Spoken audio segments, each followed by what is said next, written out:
Welcome in, you guys. It is another session of I Was a Teenage Exocolonist by Finji Games, and oh no, my brain is blanking. Not had enough coffee. What is this? Northway Games. Finji and Northway Games. It is that Northway Games made the game. Finji published the game. They're fabulous. I highly recommend. Specifically this game, but, you know, check them out. See what you like.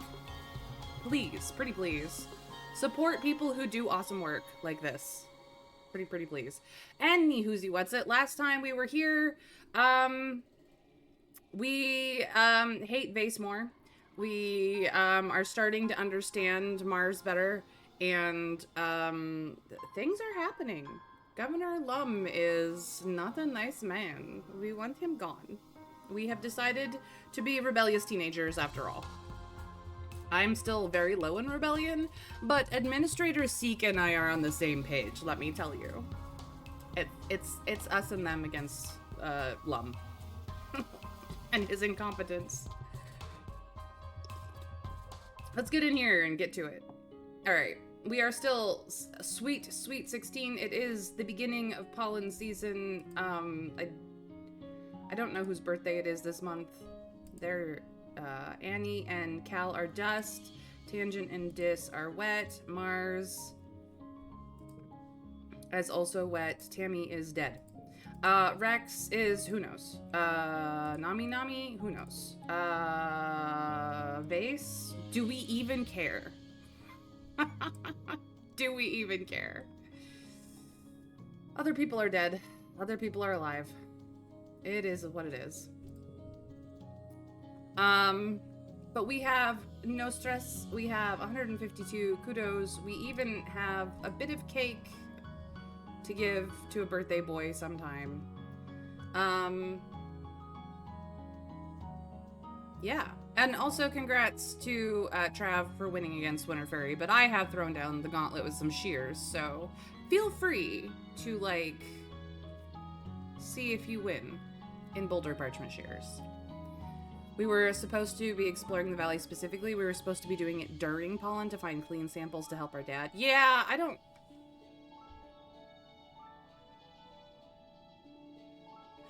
We went to not that place, but we can do that. We can do that this season. I don't know if that's gonna help Dad in time, honestly, but we can try. We may have missed our opportunity. I don't know. Whose birthday is early pollen? Do we know?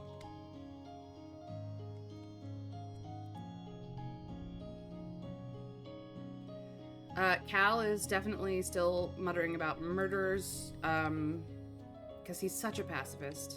Our poor dear boy. Tangent. You and Tange are talking when a group of children bumbles boisterously past you. Tange rolls her eyes. I have always prided myself on not acting like other teenagers, she says. I am simply not like other teenagers. This is absolutely true. You are unique and wonderful, and we love you. Absolutely. Are in love with you. The lookout doesn't really have anything going on in it. We're gonna find asshole over here. Yeah, you can fuck off too, dude. I say hi to be friendly. You are not friendly. You are not friend-shaped at all. Hey, Annie. How you doing? We may have missed the chance, yes, but since he's not dead yet, do you want to just let him die? Because, hey, it might be too late, so why bother? No. That's not what I'm saying. I'm just saying that we might be too late. We're still gonna try anyway. Because we have zero stress, so we're gonna get out there and look. Howsomever, whose birthday is it in early pollen? Wiki Monkey Trav, please help. Also, ad break in like 30, so be aware. Be advised. Rex, I have a stick for Rex. Where is Plague Doctor Man when I have a stick for Rex? I don't know. Hopefully he shows up. Rex and Nami are curled up together, his head on their lap, as they watch something on Nami's holopalm. Nami pauses the show and Rex grumbles sleepily. He must have almost drifted off. Hi, Nami says, scratching behind Rex's ears. Do you want to watch Turbo Girl Hyperjet transform with us? We're almost ready to start the OAVs. Or OVAs. Blah, blah, blah. It's been a long time since I've watched an OVA. I would love to, but I don't have that option. I can give you a present. Sorry. Rexy boy. He'll probably love cake. Dis says he doesn't, but probably everyone else does. And he'll probably like sticks on other days anyways, especially if you throw them far enough.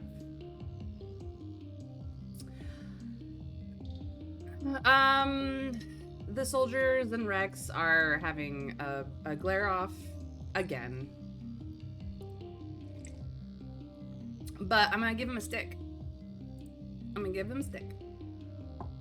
Unfortunately, Plague Dr. Man is not in my chat right now going, oh my god, give him a stick. Please, dear gods, give him a stick. I'm gonna give him a stick.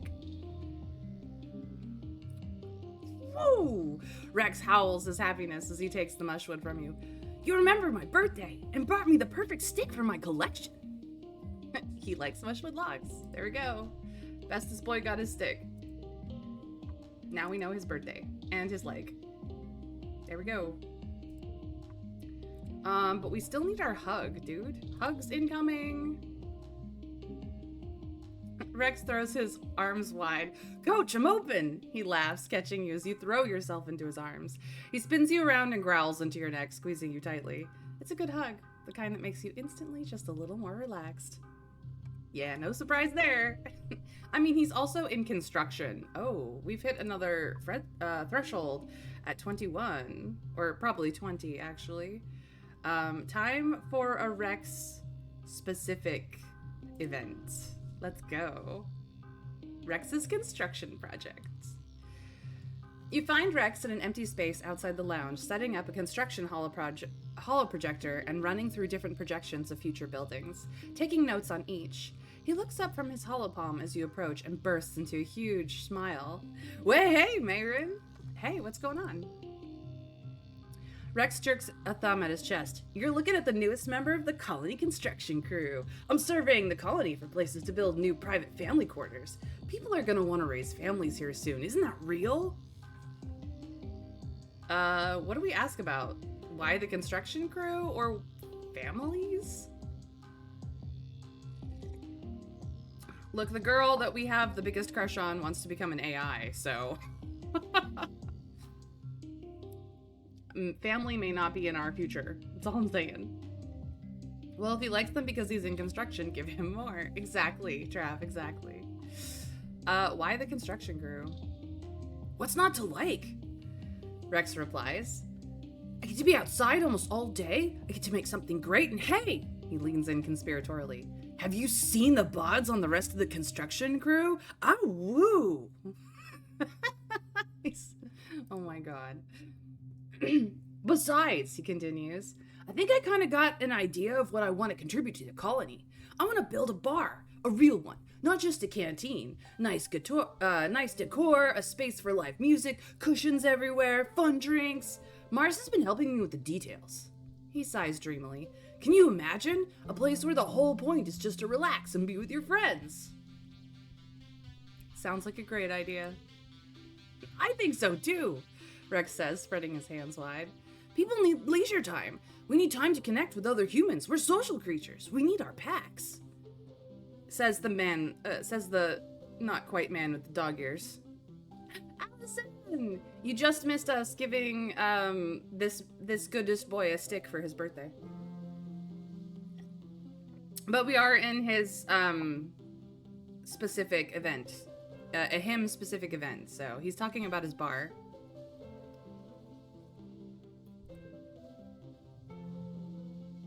All I want to do is help people connect with each other, you know? Rex says. I love building things. I love cooking things. I love making people happy. Coming together to create something is why we're alive. He gestures around. And I don't mean buildings. I mean, they're all right. What I'm really into is everything that goes into making a building. It's more than just walls and ceiling. It's an agreement between people that we're gonna form a society, that we're gonna cooperate to make something bigger than ourselves, and then we're gonna meet there in peace. Oh boy, you are an idealist too. You're adorable. No wonder Plague Doctor Man is so in love with you. Best stick gift. Oh, and we got a card for hugs. +2 if stress is over 50. Holy shit. The more stressed out we are, the better this card is. Sort of. It doubles. Rex shakes his head, clearing his thoughts. Sorry, I'm just really passionate about this stuff. He laughs. This and hugs. We humans are also really good at hugs. Ain't that the truth? Rex rubs his thumb across his shin, thinking, hey, actually, can you help me? Can you bring me any mushwood sticks or logs you find? I want to start stockpiling them, so when I get approval to start building the bar, we're good to go. Shouldn't you fetch sticks for me? Dog boy. What's in it for me? Or, of course I will. How eager do we want to be for Puppy Boy?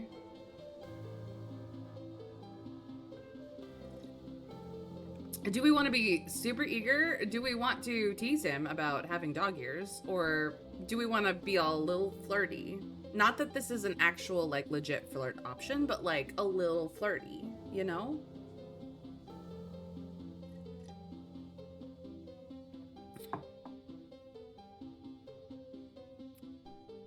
Chat, what are we doing?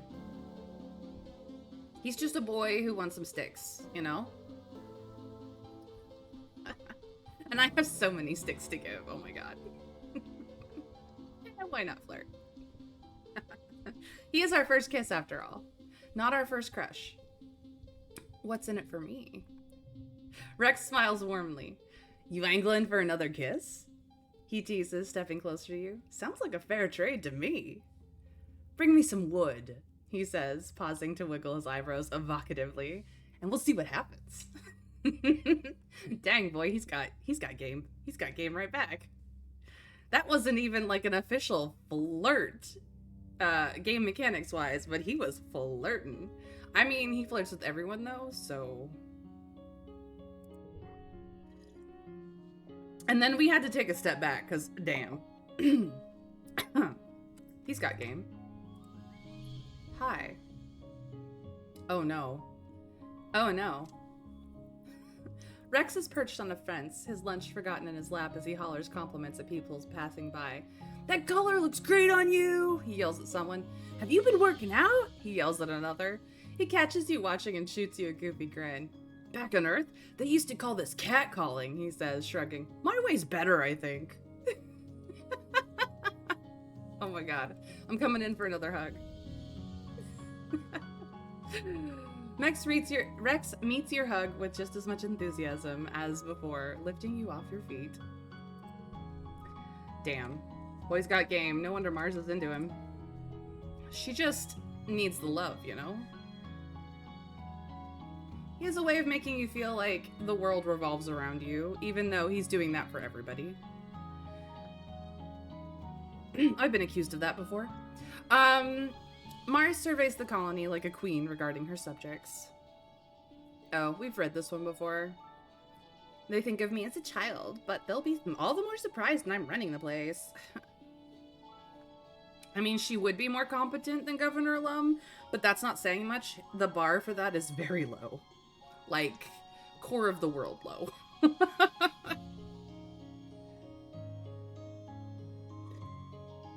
Yeah, what do you think Wei Wuxian was doing when he was flirting with everybody? Like, he was just trying to get them to smile and feel good about themselves all of the time because he's literally seen what happens when people don't. He lived with that shit. Like, Madam Yu. Nuff said. You know what I mean? So, like, Rex is Wei Wuxian coded. Like, teen Wei Wuxian coded, because clearly not later when he's all traumatized and shit. You know, he was dead for a while. It's kind of traumatizing. Just a little. But yeah. He's Rex is way encoded, and heck yeah.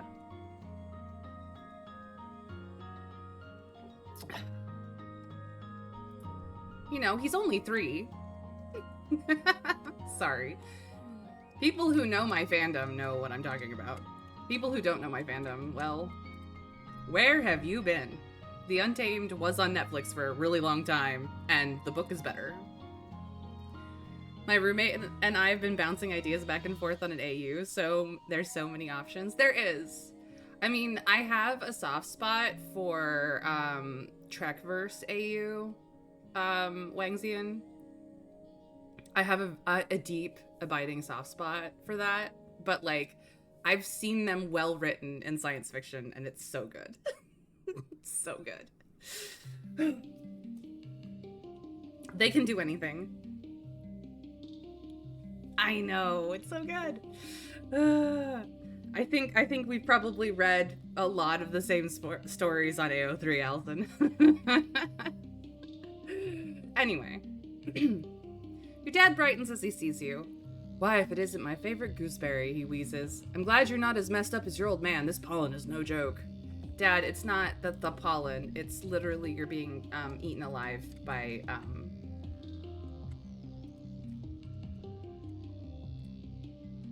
fungus. You're being converted, Dad. I'm sorry. I understand that you don't understand this, but I do. Lang Wingji as a half Vulcan and Wei Wuxian as a Betazoid, I live for. You know, whether or not he's a Betazoid or a human does not matter to me. Like, he could be really any humanoid that is more human-coded than alien-coded in Trekdom, and it would be fine. But Betazoid works out real well for him. Oh boy.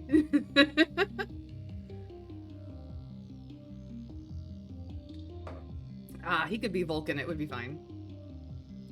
Luckily on the the Exo AU, I got time because I'm afraid my AU would have spoilers for you.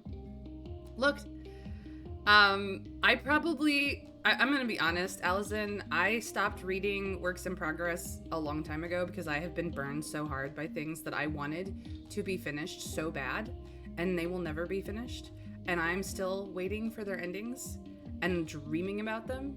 So like, I really only read completed works. I'm sorry. I know it's the worst. I'm a terrible person, which surprisingly doesn't stay true to thread fics. What? I read the thread fics as they're being written, but the things on AO3, no, can't be bothered. I never know what to say in the comment section to be like, please write more, without sounding like an addict or a terrible person. It's not what I want. I just need you to write, please. Anything, write, please. But yeah, you have time. Believe you me. When it's done, I will devour it in hours, in hours and minutes and seconds. But feel free to start writing now. Feel free to start writing now. It's fine. Put all the spoilers in it you want. I won't see it till it's done anyway. Yeah, it sucks here. He just wants to live alone in the woods. He wants his swamp witch dreams. Poor Tis.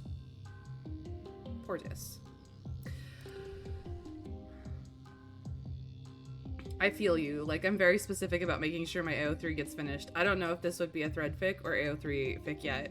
Look, if it's a thread fic, I will bookmark that shit and I will wait till it's done. But like, whatever you want to do, I just know that you have all the love and support I could possibly send your way, even if I'm not actively reading or commenting on it. Please know, writers are wonderful and I love all of them. All of them. All of them. There is no in between. There are no excuses. I just love them all. All right, who haven't I talked to yet? I've talked to Dad. I've talked to Dis. I've talked to Rex and Birthday Boy Rex and Mars. I've talked to Nami. I've talked to Cal. I've talked to Kanjin. I've talked to Asshole. I've talked to Annie. I think I've talked to everybody. It's time to go on an expedition. Now then. We're going on an expedition for good causes. For Dad. We're not going to explore nearby. We have to go to the plains? Is it the plains? No, the plains are always snowy. It's the Valley of Vertigo. Is always pollen dense. So we wanted to go to the valley. So as much as surveying the ridge is just opened up, foraging in the valley is what we need. I think we never made it to the boss in the valley, and that is the thing we needed. For Dad, we go. We will not hit everything along the way. We will try to bypass any optional events, but we just need to go and pick up all the collectibles and do all the things. Yay, more bopper fruit. I cannot get around you. I would love to get around you, but it looks like we're dealing with the spider, the Vricky.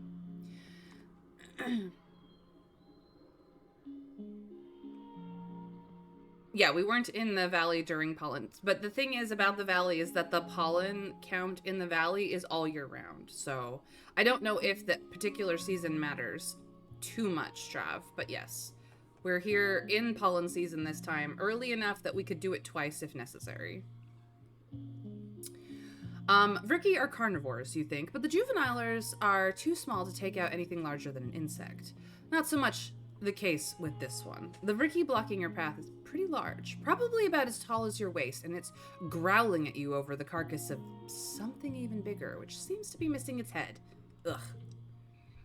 You're not sure if it killed or scavenged the dead animal, but it's dragged it into the path and looks ready to fight you for it. We're gonna wait for it to leave because as much as this combat challenge would give us the corpse, we know from the last time we did this particular event that it's not useful. We may as well just let it eat. So we take a lot less stress. We're still gonna take time stress, but that's fine. You back off and wait. It sits there and gnaws at the animal slowly for hours. It's disgusting. Eventually, it rolls over and takes a nap. Its many legs kicked up in the air and its tummy bulging. You try to sneak by, but it wakes up with a hiss. It drags off the rest of the carcass off into a tree, and you can finally pass. Maybe if we'd been like, hey, get out of here. Again, lessened the stress because it's just time passing stress. You get that after every event, and there's no getting around that. Your path is blocked by a massive 8-legged xenofauna, something between a spider and a squid and a bear. It's in a rage, grunting furiously and bashing itself against trees and rocks at random. You duck and hide as it glares in your direction, its breath heaving and dozens of eyes gleaming with madness. It's the same soft pink and purple you recognize from the multi-legged Vricky that live in this area, but so much larger. Could it be a related species? So we don't have the combat. We're like 3 off to fight it, which we could sing to it because we do have empathy high enough. Barely. We could try to sneak away, which I think will just kick us back to the path where we are, or we could watch it and see what's going on. Quick, throw a stick for it. It's not Rex.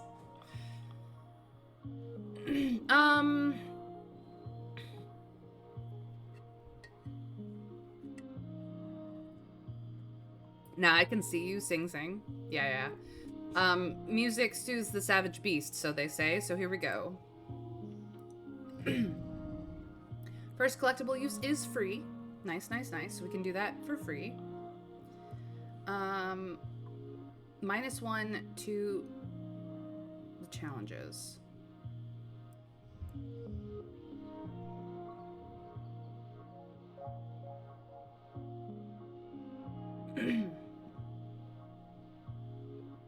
Very odd.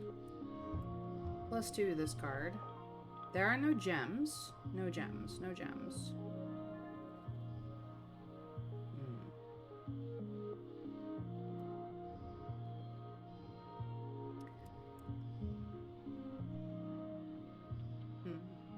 We can't get a straight because this is what makes it a 5. And I can't put a 4 here. I don't have anything to boost this card. Well, that's not true. I do have. But then I don't have a 3. Um...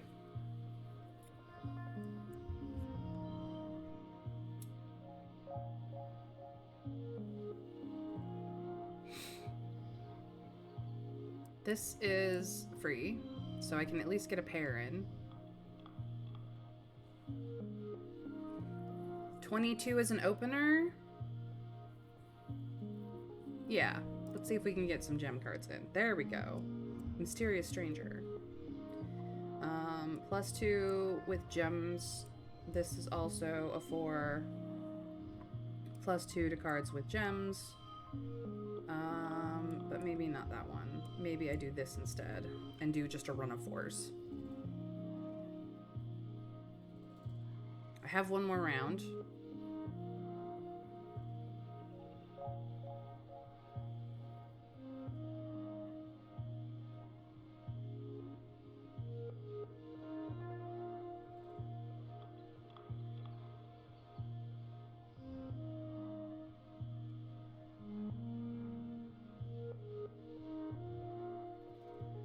Yeah, I like that. All right, here we go. No gem cards. Okay. 5, 4, does not matter. 2. So this is super gold, as is. Our stress is not over 50. I can...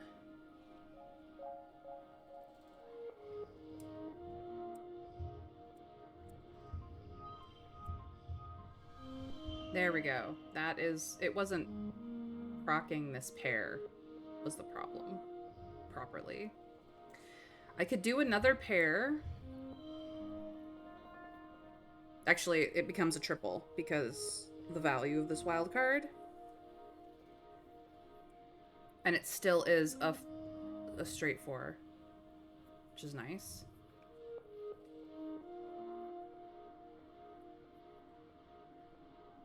Yeah, I think this is where I'm gonna leave it.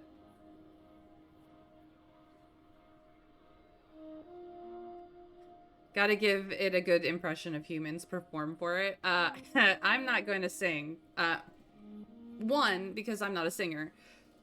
No matter if I can sometimes hold a tune vaguely. And 2, my voice has been trashed from voice acting all week, so no. No. Well, it may not be musically inclined, but this should still be fun no matter how it turns out. Clearly they should try challenging the glow monsters to a dance-off. Bump them along and stick the Mars card at the end. I could do that too, but this is a run, like, this is a run of 4. That would be a pair. This is 3 of a kind here, which is why I went with the 2 rather than, oh, it would be 3 of a kind here too. You're right, that would be higher. Everyone goes down. I don't really care about the kudos, so. Still a 6. This is a 2 of a kind.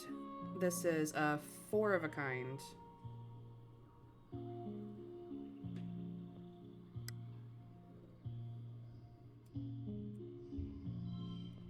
Where did my straight go?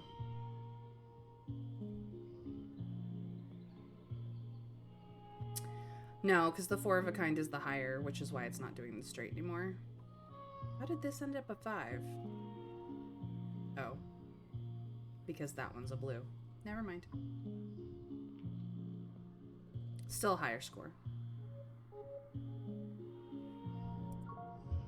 Yep. I have the best score. Here we go.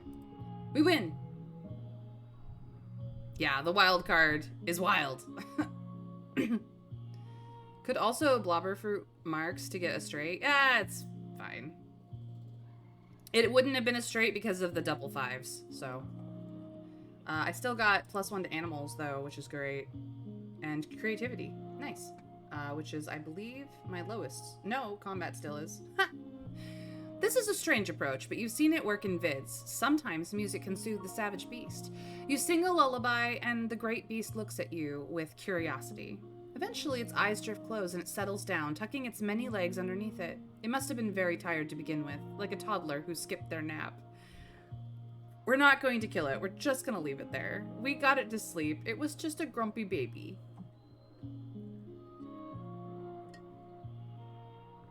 To be honest, when I see rainbow, I just go, great, and accept. Sneak past, killing sounds like major hassle. I mean, yeah, it's just a grumpy baby. It gets to get some sleep. We have empathy. We understand. You leave the creature and move on. It won't be there when the next time we're through. It's fine. It's fine. It's fine. Is there any collectible along the path that I have missed? I don't think so. I haven't seen anything. Annoying. Alright. Yet another. You come across a veritable feast of berry bushes. Spiky, fierce-looking bushes that glisten red with glistening red berries. They look delicious. No. We're researching this shit. We are not stupid. Alright, we have this one. +1 for each gem on other cards. Wild. First or last pain. 5. 4. 3. Yeah. So this is both a 2 of a kind, a 2 of a kind, and a straight, and a flush for a starting hand of 31 in a 3-round challenge. Yeah. +5, yes please. This is Trivia Champion. This is here, and this is there, and we got literally a 40 from a goal of 34 going into the last round. Like, was it even hard? And we got double bonus on pairs, so wilds are wonderful in the right place, Allison. We have been warned away by Raptor of having an all-wild deck. Like, that's a bad day. That's a bad day. Yeah, the boom berries. I'm pretty sure this is the boom berries. Okay, this has gems. This has gems. I super gold it with 1 card. This is a +2 to gems. This is more yellow. We're actually gonna move this over and do this. There we go. And then the unchangeable 2 is also fine. Or we could do this and we could do this. Yeah. 2 flushes, a pair of 6s, and a straight. Let's go.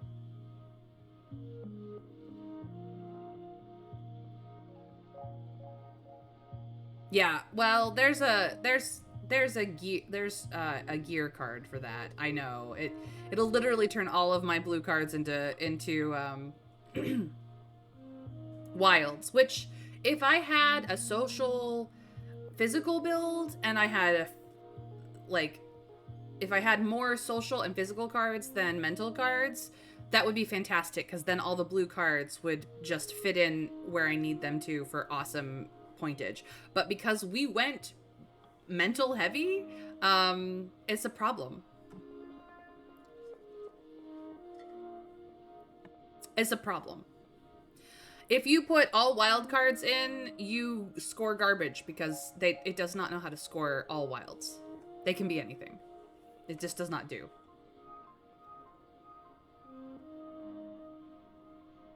No, the objects that we have it in the store. I can show it to you, but it turns all mental blue cards into wild values. So it doesn't turn all cards into blue wilds. It turns all blue cards into wild values, and it's just not good for my deck. My deck is too blue heavy for it to be functional. If these were the smallest amount, having them all be wild would be amazing, but they are the largest amount, so it's problems. Super gold. Let's go. Biology's already maxed. I don't care. Your research confirms that these red berries are highly toxic and you shouldn't even be here. Ooh. Do we harvest them anyway? Do we ignore and continue through them? Do we go another way? Because I think that just kicks us back out. What do we do? Toxic berries are bad, yo. Not as cool as I thought the card would be. Glad I didn't buy it. Yeah, it's one of those things where, depending on how you've built your deck, it could be really freaking powerful. It could also destroy it, so.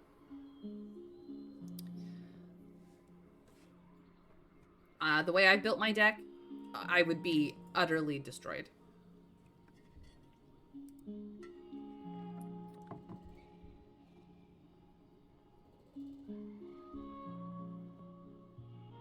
Alright, go another way. See, but then we get kicked out. Like, this is problem.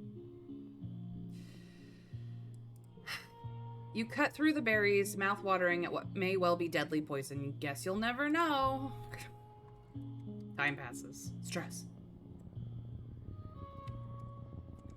Okay, I think this is the optional spot. Like, we have to... Is there any collectible? No. We have to go through this challenge, but I don't think we go there. You stumble upon another Squeeger Hive Queen and her multitude of wriggling, oozing children. When she sees you, her mandibles start clicking in annoyance and she puffs up angrily. She looks decidedly more dangerous than other Squeegers you've seen. Seems like your thievery of her royal jelly has consequences. This is a hard animals challenge. Well, here we go. They remember. Oh dear. Do I have a 2? I do not. I have a 5. I can do 5, 4, 3. That's a pretty good start.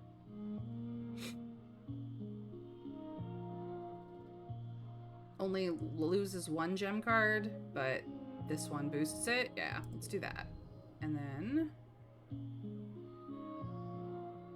+1 if that card is a blue. So here's a pair of 5s and some 4s.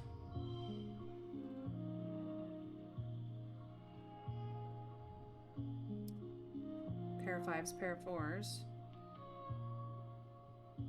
+5 bonus to physical red pairs, but this is not... I need another red card. I think this is as good as this gets. Next round. Alright. This is the round that's going to make us or break us. Alright. Well, Trivia Champion is powerful. These both have this.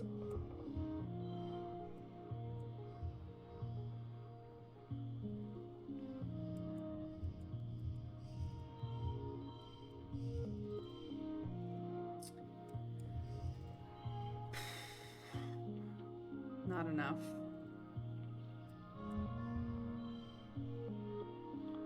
Still not enough.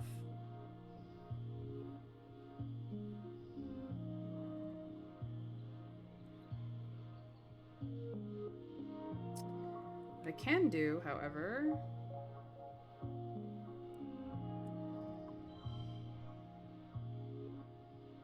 but then that's not a straight anymore.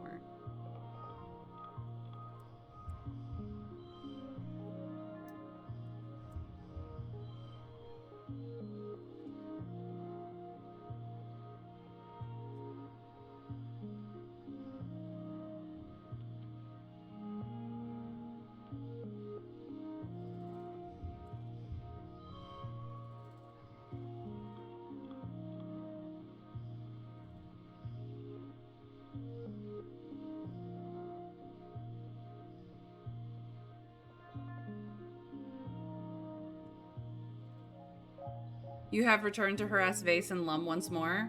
Fantastic, Raptor. DC is 99, yeah.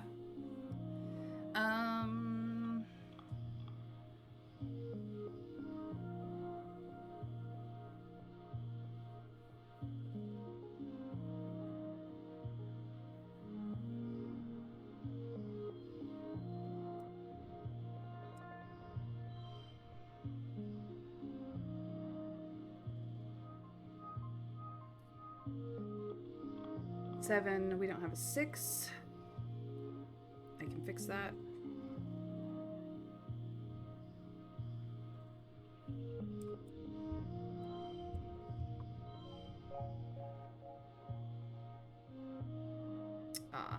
that's where it gets tricky.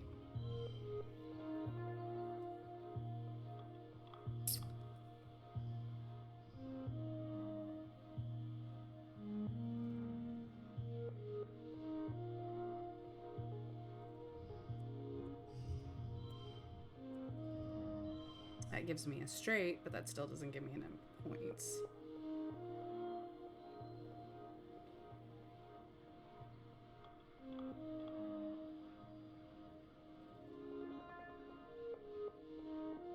But it gives me less stress to push through, so here we go.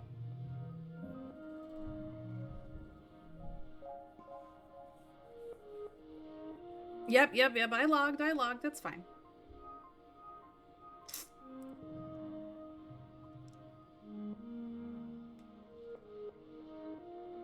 We gained another milking the squeezer memory. You get in there and squeeze out some jelly from one of the Hive Queen's many holes, somehow managing not to get sprayed too badly by her acid. Some lands on your arm and the back of your hand sizzles briefly, but you keep your calm long enough to escape with your bounty. And then stress. So I think this is the optional route. I want the collectible, and I has just enough reach to grab it and leave. If I remember this map correctly. We need to go this way up and around to get to the boss, so we're not going to be able to do it this run. A bristle slug is rooting around in the underbrush. It's like a little porcupine with no legs. Well, little is relative. It comes up to your waist, and it must be at least 100 kilograms. You've seen a few of these up at Geoponics. They're easy to catch, and their spines and berries naturally fall off and are edible. A chewy, renewable source of food, kind of like jerky. Maybe you could catch this one? Could try to catch it. We could just observe it. A pet for Rex's bar! Tea time, be back once I've brewed. No worries, Raptor.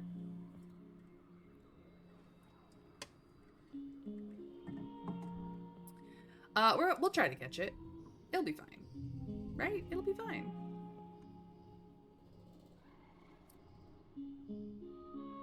We don't have a 3. Well, we can do 5s, though. 27's a pretty good opener. I like it. Okay. So... -5 stress, absolutely.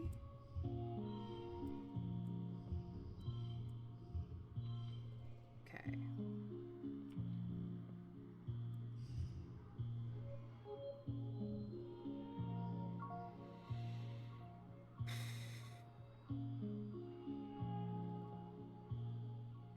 I can put this one in the last. 5, 4, 3, 2.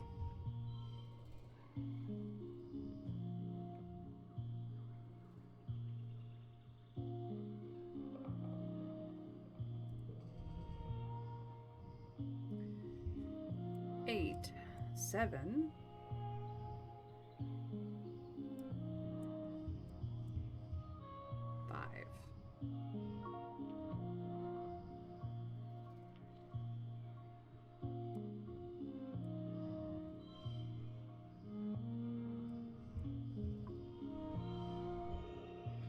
Well, that's a goal.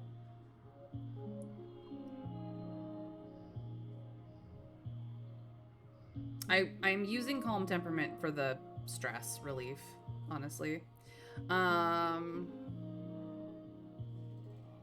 Yeah, I think this is as good as it's gonna get. We hit goal. That's good enough this time.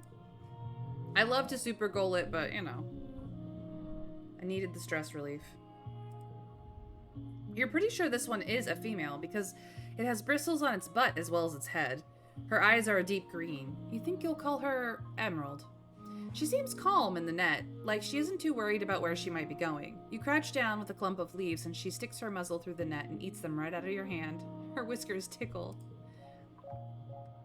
You pat her forehead and pack her off to the Geoponics barns. You go visit her later if you like. We've unlocked tending animals in Geoponics now. Not quite a pet, but gets us a little further. I see. Collected yellow flower. Cool, cool, cool. Alright, well. Egg. We know what this is. Do we take it or do we leave it?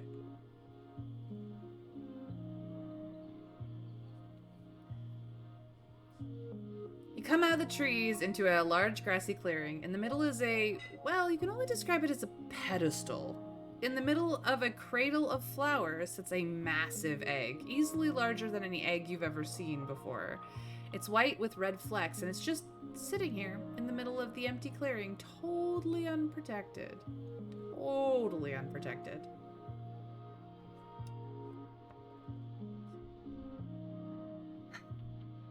I'm gonna leave it this time. You're too worn out and tired to continue, so you must go home. Alright, well, we didn't get to the end, and we're gonna have to spend mid-pollen resting, but we still have late pollen to continue on.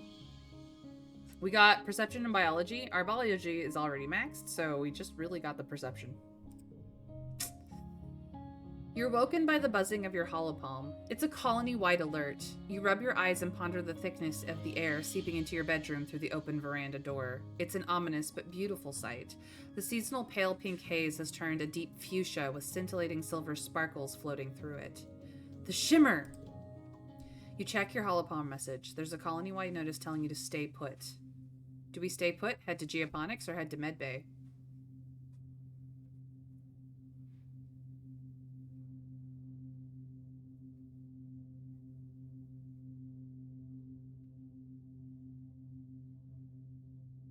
Where do we go? Do we stay put, or do we go to Geoponics?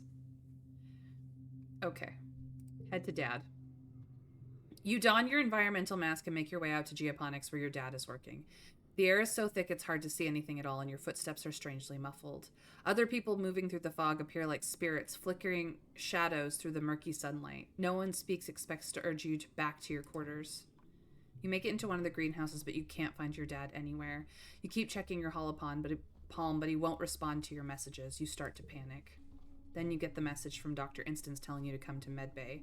Your father collapsed outside the wall and is in bad shape. Wait, outside the wall?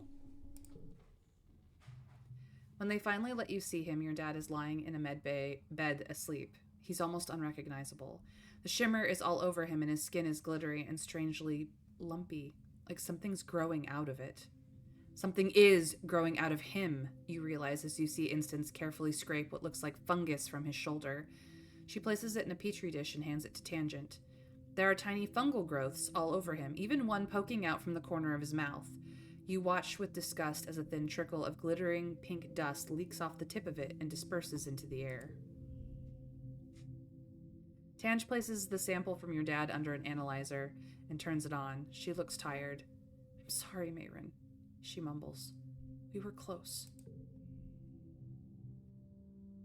Well, I was already stressed out, so now I've lost both my parents.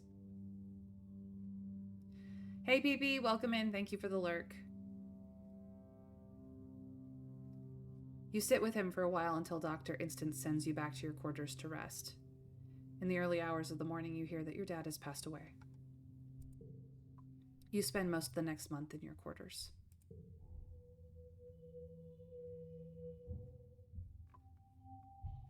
We have now been orphaned.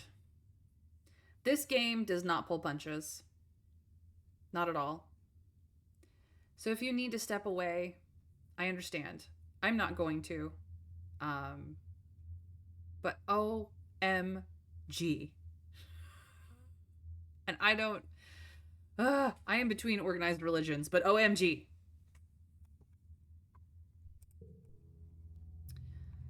Little G with the S on the end.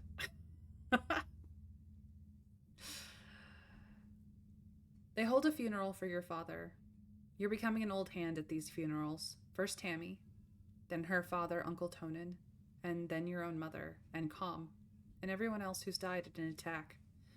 Feels like your own mother's funeral was only weeks ago. It's so colossally unfair.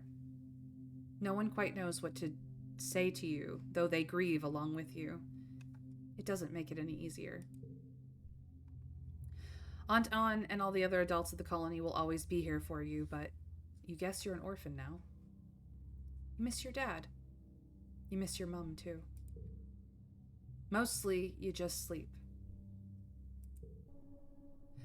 One morning, Chief Engineer Instance asks you to visit her in the med bay. You go because you don't have the energy to say no.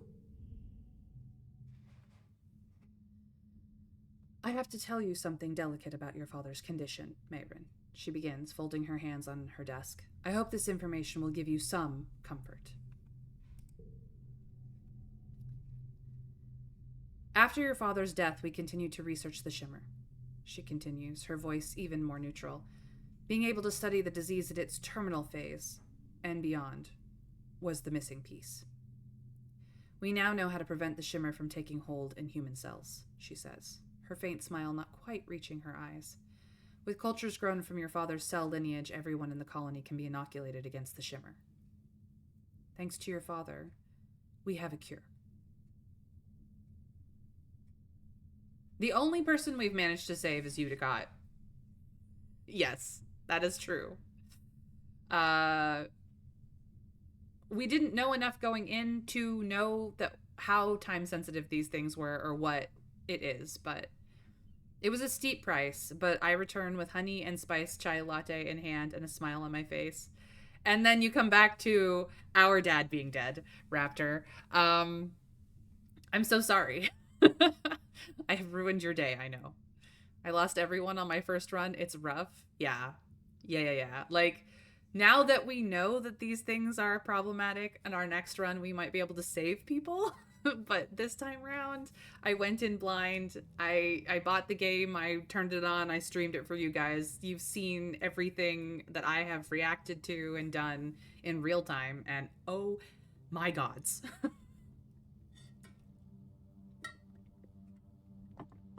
But you don't know until you know, you know? We're gonna be numb. We're gonna be numb because being happy feels wrong. Being sad is literally all we have been doing. Being angry about our not being able to save our dad before he died is useless and ultimately not going to do anything to change what is. So we're gonna be numb because it's not that we don't feel these feelings, it's that we've felt all of them already. And there's nothing left to feel. But at least we de-stress a little bit. It's okay to feel that way, Instance tells you with uncharacteristic kindness that you find comforting. Grief is different for everyone. If you need more time off to rest, nobody will mind. We are going to keep on resting because, dear gods, we need it. Before we get on with our life. Like, we just can't. You see a notice on the engineering holoweb. Chief Engineer Instance needs someone to help her with after-school tutoring. Literally anyone who isn't a complete idiot will do because she's desperate. Please apply. Yeah, well, we can apply for the job. Sure. We're numb, but she's been kind. You tell Dr. Instance you're interested in the job. She looks up from her holopalm like she's just noticed you exist. Yes, you'll do, she says, nodding. The younger, slower kids have trouble keeping up with congruence sometimes. You mostly just have to pat them on the back now and then and stop them from wandering off when they're supposed to be studying. No offense, but anyone with a pulse could do it. You wait for further instruction. Instance sighs, showing you away dismissively. You know where the classrooms are. Just come when you're not doing whatever nonsense teenagers do here. So we've unlocked tutoring and engineering. But we took the month off because, dear gods. Acing the test. Sometimes we need a 2. This card is actually useful, and I have, like, a lot of these. Like, we're actually running out of the lower cards, and I have 1, 2, 3, 4 science champions, not 5. We didn't get the first one, but yeah, I think I can do without 1 science fair champion. dump the 2? No, I'm the 2s are sometimes needed for straights. And a lot of my other 2s, if you didn't notice in blues, are only a 2. Some, like, most of the time they're not. But every once in a while I need a straight, a 2 for a straight. I would much rather get rid of, like, robo power at this point.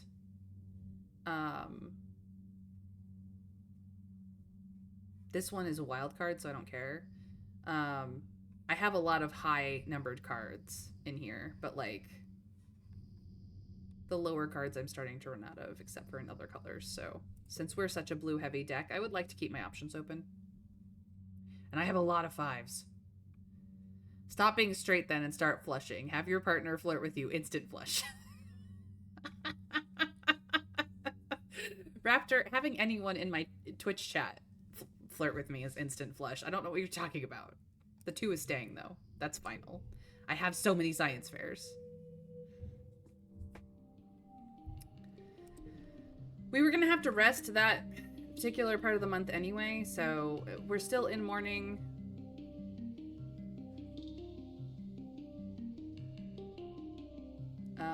But now we're less stressed. This shifts uncomfortably from foot to foot.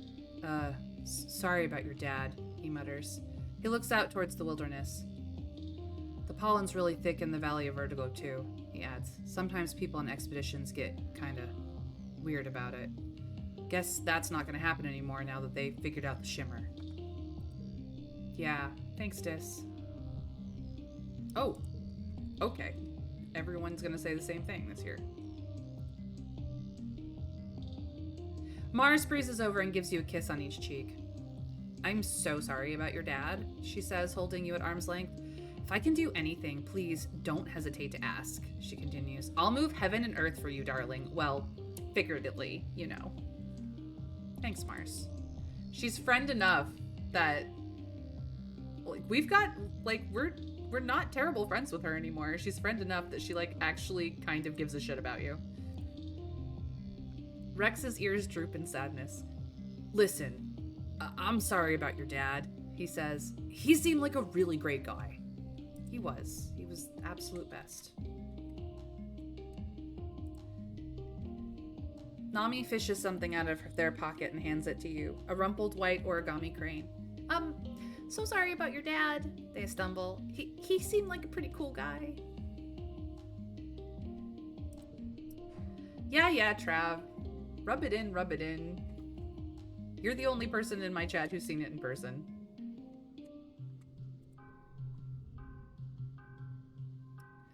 Currently doing something, but wanted to say Rex is amazing because he is. You missed his birthday, Plague. You were not here. You're gonna have to go watch the VOD. I'm so sad that you weren't here for it, but it was like the first thing I did in stream today. I know, you're king. Okay, so it's been so long since I've had death, but if Vase is an asshole, I vote for petty leveling up combat to fight him. What's interesting is I actually have gear for that.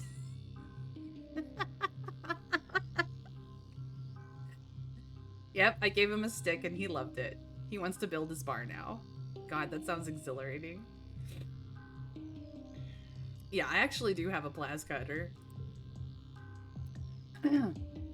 Cal gives you a watery smile. Hey, he says quietly. I could really use one of your dad's hugs right now, you know? Yeah, we know.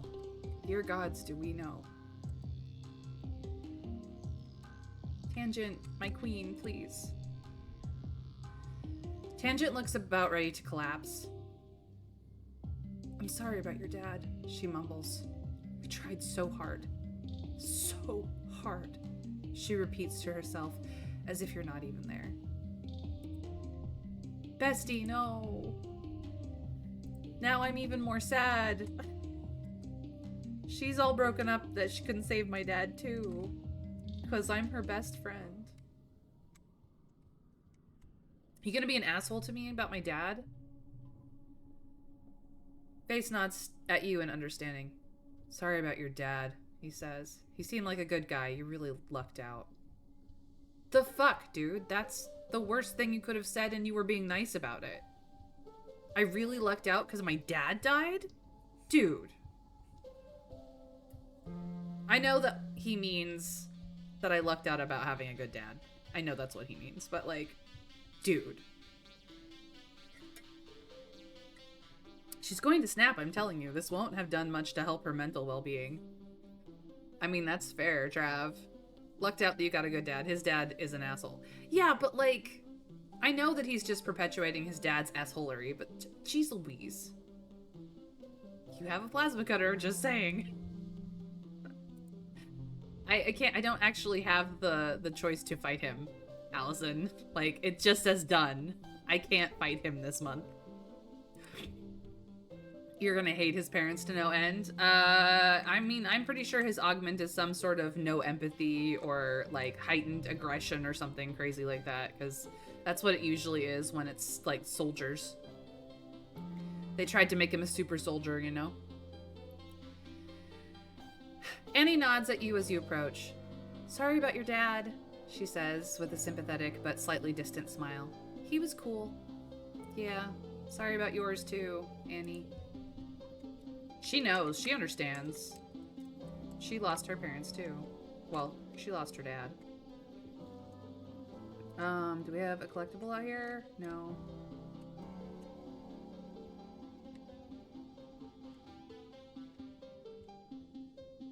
And there is no one in the geoponics area where our dad would be. F's in the chat for dad, guys. F's in the chat for dad. Even I will put one in.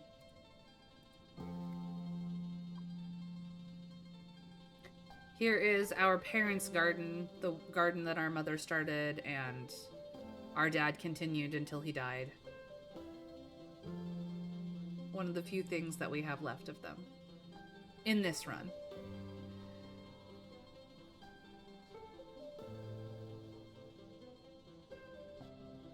Vase is saying that having a good dad is unusual in his experience, not just his own. He's not used to seeing any good dads. I mean, that's fair, Trav, but like, he only says that after our dad has died? Come on, dude. Try a little harder. He was on a militaristic ship that had a mutiny. Well, less a mutiny in that all of the people in charge before that died. Oh, side point, I don't play on PC, but I found out someone did a mod to add a bunch of characters. I am playing on PC. I got my game through Steam, Allison, but I have not modded it, so maybe we'll look into that. I don't know. Two of them, Exocolonist and Project Gestalt. I think they're compatible. Neat. I gotta go, but next time you can flirt with Rex, you gotta do it. I already did, like, and he's got game, but I will accept. So have fun with whatever you're doing tonight, and I hope to see you tomorrow for some Palia. Because for those of you who do not know, every Friday we play Palia, which is a free-to-play MMO, and I always encourage everybody to come play with me. What do we want to do? We have new things in engineering. We can tutor children, which will give us reasoning, which we want to max out, and empathy, which we don't have a lot of options to get, and friendship with Nami Nami, and kudos, and only a small amount of stress. It's so weird that studying engineering is tangent Nami Nami instead of humanities. You would think it would be humanities, but whatever. So we can max out reasoning easily through tutor children. And I believe we also have something else somewhere else to do that is new. I have to find it. Nope, not here. Although, is there anything new in the supply depot? No. Yeah, this is what I was talking about. The vintage focus device. It gives all mental card values become wild. And it's, I don't want it for my build, but it is a hell of a thing. I think it might be down here, actually. Let me double triple check. Help in the kitchens, yeah, that's the other new thing. Which gives creativity and empathy as well as kudos. We've never practiced our photo phoner at all. And our creativity is not the lowest, but still garbage. Empathy is getting there.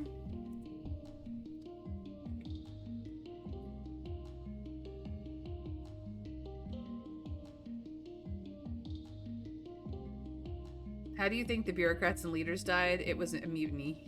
He's so perfect. Well, yeah, it was definitely a mutiny-esque situation. Gestalt that says if you have extra installed, it'll adjust some lines to accommodate. So yes, they're compatible. Whoop, I knew it. I've always been a console player, so mods are beyond me unless they're click here to enable. They certainly look worth installing.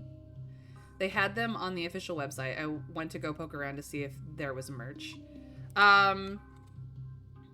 Yeah, console players, only a few games really get the good mods, like the good mod setup. We could go to defense training and get our combat up.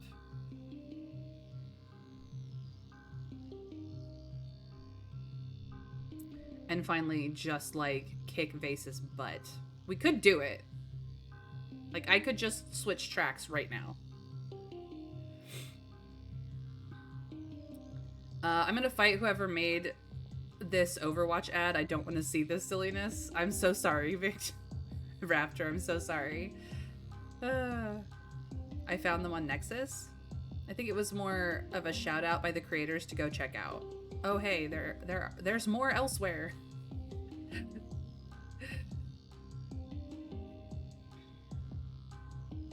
I mean, I don't know if the Steam Workshop is set up for Exocolonist, but I can look. The game creators have been, for this game specifically, have been very hooked into the community around this game. They have, even the news on Steam has been like, hey, look at this merch. You know, if you're gonna make merch, we okay this shit. It's fine. Have at. Just, you know, let them know us about our game. And, give us the callbacks. That's all we ask for, because we want everyone to love our game, and we love that you love our game enough to make merch. And they've, like, I've seen that on Steam already. So yeah, the creators are really hooked into the community, you know, the whole 9 yards. They are very happy. A third-party install app. Okay. I mean, it's fine if they don't have Steam Workshop yet set up. Like, I can definitely do Nexus. I've done it before for other games. You know, Nexus is fine. But we are at the point in the game where what do we do? Like, are we gonna continue trying to max out organizing? We're gonna switch to reasoning? We're gonna switch to combat and kick Vase's ass for being a jerk. It is our lowest score right now.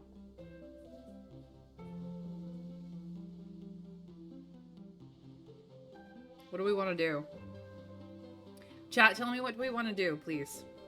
I'm having decision block. Help me.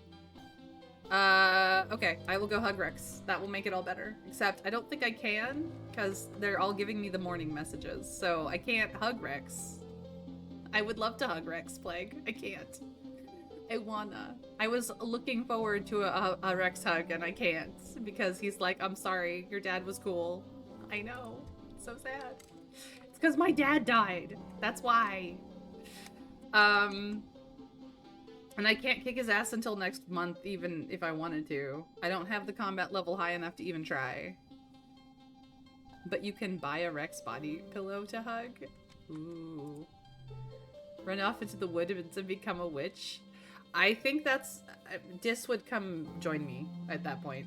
I'm gonna get some defense training in, just so that I can kick Vase's ass next month. We're just gonna switch tracks for a hot second and kick his butt. Okay, well this is gonna be a 2 then. +5 to fleshes with this card. Let's do a flesh then. Yes, yes, yes. 3. Hoo-hoo. Become a carnivore. Super gold that was not even hard. What, like it's hard?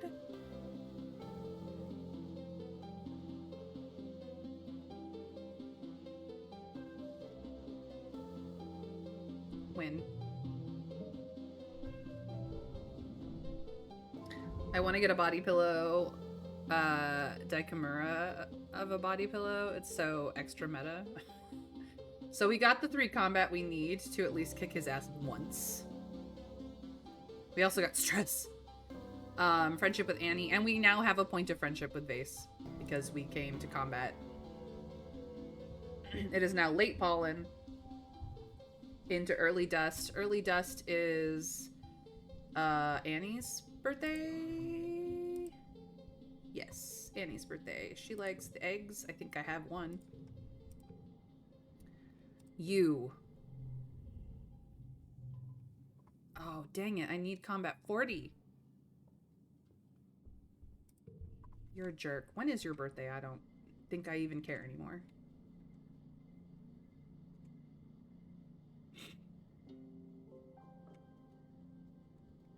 You do need it, Plague. Go spend money on that. Stop spending money on me. Get your Rex body pillow, please.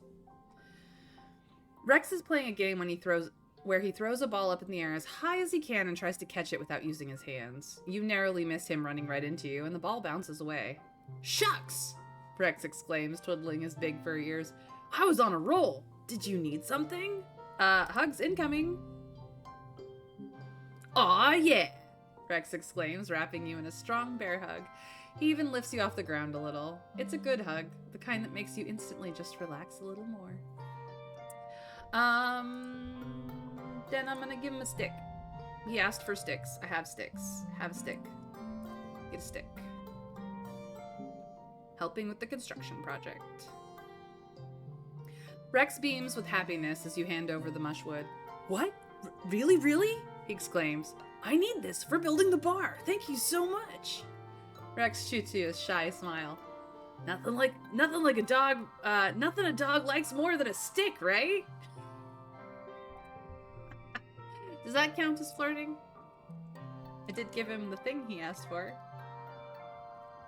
Hey, I thought the agreement was I give sticks, you give kisses. Where's my kiss?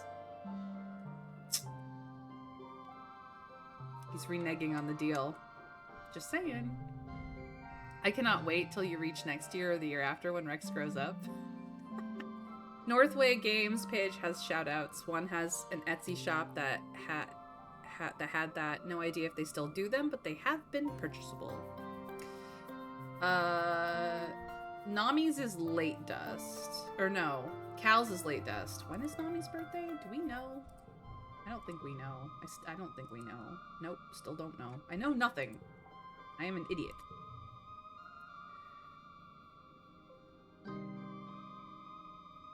Yeah, I've searched for Exocolonist Rex body pillow Etsy. They still have them. There's an Etsy shop that has acrylic standees I want. Kind of surprised they have a Nami body pillow. Ace Nami is definitely an interesting choice. Could see like Annie or Tammy instead, especially since Tammy is an extra huggable big cutie. Surprisingly, Ace people like Snuggles too, Raptor. It's not necessary. Body pillows are not necessarily for anything other than the Snuggles.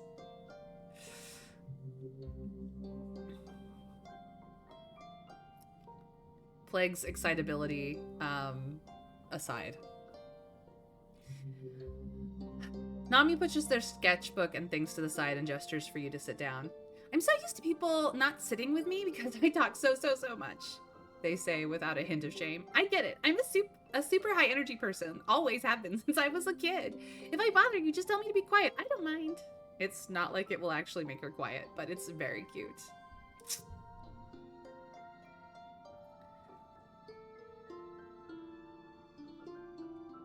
Well, yeah. I mean, Ace people like Snuggles too. Just saying, Raptor.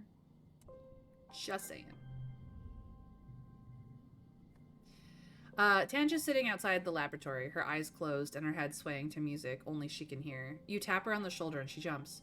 Oh, Mayrin, she says, gesturing to turn off her hear speak. I was simply taking a mental break. The brain may not be a muscle, but it does need rest like one. Here, I have something for you. I'm gonna max her out.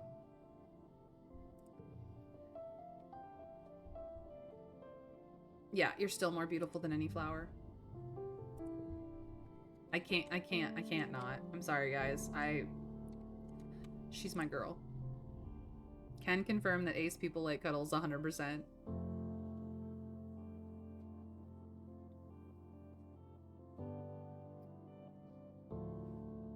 Nami's pillows to be your gaming buddy. Heck yeah. 7 dimensions ahead of Raptor. Absolutely, Allison is big brain. Can confirm the ace people like cuddles 100%. Me too. I have ace friends and they are amazing. Absolutely amazing. Annie lifts the bottom edge of her shirt to wipe her face. I've been training in this heat for 6 years, she says, smiling mischievously. I've got the home advantage. She does indeed. I guess we've leveled up our friendship enough that she's a little more personable now. Cool. Well, I need a combat of 40. It is time. It is time to switch up the gear. This goes. This comes back. This gets my combat up to 30.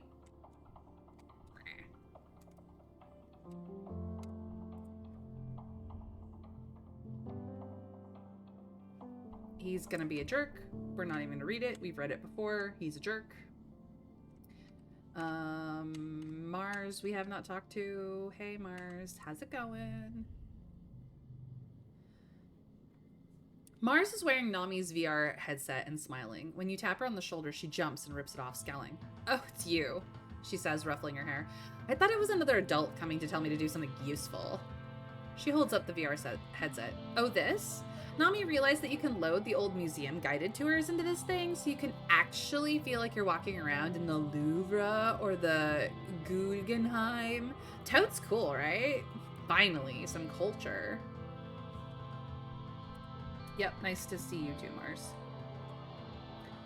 And Cal is over in the fields. You spot Cal among the herd of float cows, gently pushing them around so he can milk the ones that seem to float lower than the others. Hey, Mayrin, he says, reaching under one cow and squeezing a stream of blue milk into his bucket. You ever had moo juice straight from the tap? There's something else. It's something else, let me tell you. Have not. Heard that, it's generally not a good idea and pasteurization is the way to go. Ooh, log. This. Yep, the soldiers are a bunch of assholes. We absolutely 100% agree. We are getting more rebellious by the month at this point. I need to go to combat training so I can kiss Vace's ass. Kick it into outer space. Defense training we go. We're gonna actually make a little bit of friendship with him and then we're gonna kick his butt.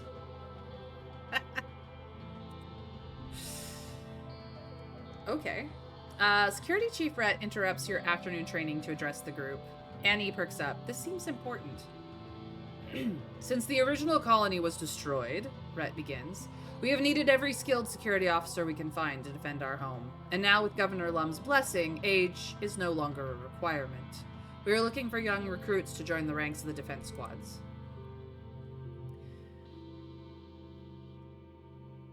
This is a serious job. He punches his hand for emphasis. You'll be soldiers, not little kids learning self-defense or peering down from the safety of the walls. You'll be in danger. You need to be brave and know your way around a weapon. Step forward if you think you have what it takes to defend our colony. I do have a bravery of above 10. It's a 32 now. So I could bravely step forward and unlock this. I could quietly hang back for now because we're only getting our combat up so that we can kick a specific person's butt, or we could be a troublemaker and get a little more rebellion. What do we think, chat? I would love to hear your thoughts. It's not a vote per se. I will still make the decision in the end, but give me your input. What is our impulse? Be brave. I mean, I think we legitimately have greater than...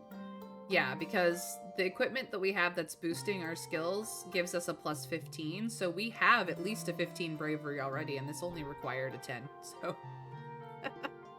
I'd go brave. Alright, alright. We unlock the job. Let's go. When Rhett smiles, it's not a happy smile. But do you have what it takes to survive? Oh, combat 30 or greater. We've got that boosted right now. Define what it takes. Yes, I do, and I'm ready to serve. Guard duty in the garrison. Okay, you're in. See you at dawn, recruit. Yep. Time to get to work. Which will probably give us combat and bravery versus combat and animals, I think this one is, or something like, or toughness or something. I don't remember. This card becomes a 3. Okay. We have a 5.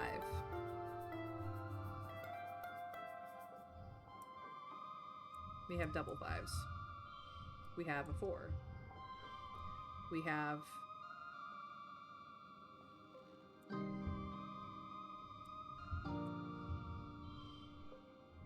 Okay.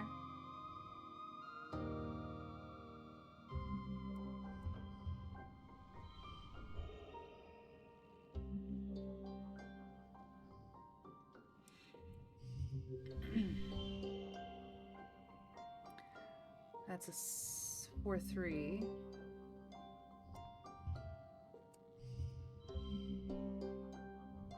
That's super gold.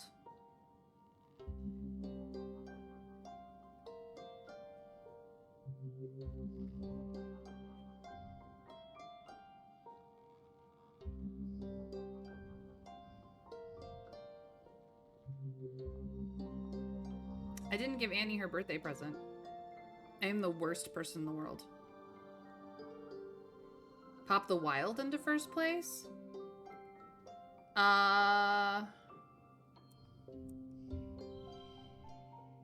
No, that's just gold, whereas this is super gold. Because we have the straight, we have the 2 of a kind, we have the flush 5, and for whatever reason those... And the gem here is giving extra points. Oh, you want it here? No, this is giving extra points. That's why this is a super goal.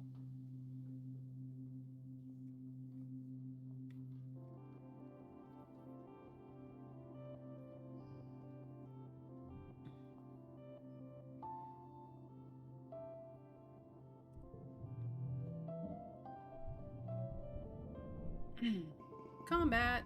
Yeah, this one gives animals. That's what it is. So, I mean, we don't mind having extra animals, but it is now the festival. It's Vertumnilia! In the midst of the colony decorating and setting out the food for the feast, you have trouble finding your festive spirit. Your dad's only been dead for a few weeks. How could anyone celebrate at a time like this? You gather in the colony square for the usual speeches. Lum takes the stage to fanfare and applause. Hello, people of Vertumna, he explains over the din. Happy Vertumnilia. He raises his hand to call for silence. Before we celebrate, I want to recognize those we lost this year. Head of Geoponics Geranium and Surveyor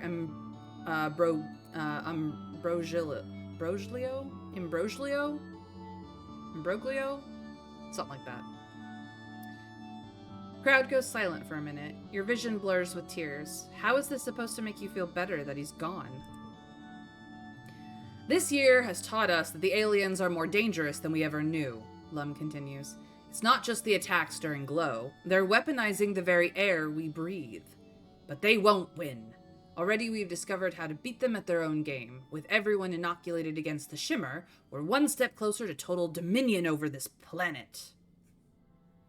Umbroglio? Umbraulio?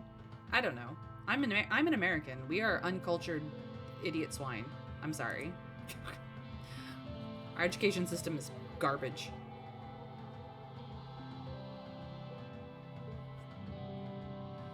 After the council members each give their annual reports, everyone starts clearing the square to set up for the Vertumnilia games. You feel the pulse of a new holo message in your palm and open it up to read.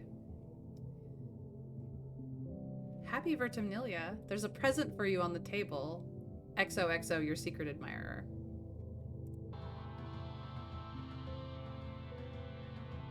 You rush over to the feast table and spot a wrapped present in among the roasted vegetables. Wow, you have a secret admirer?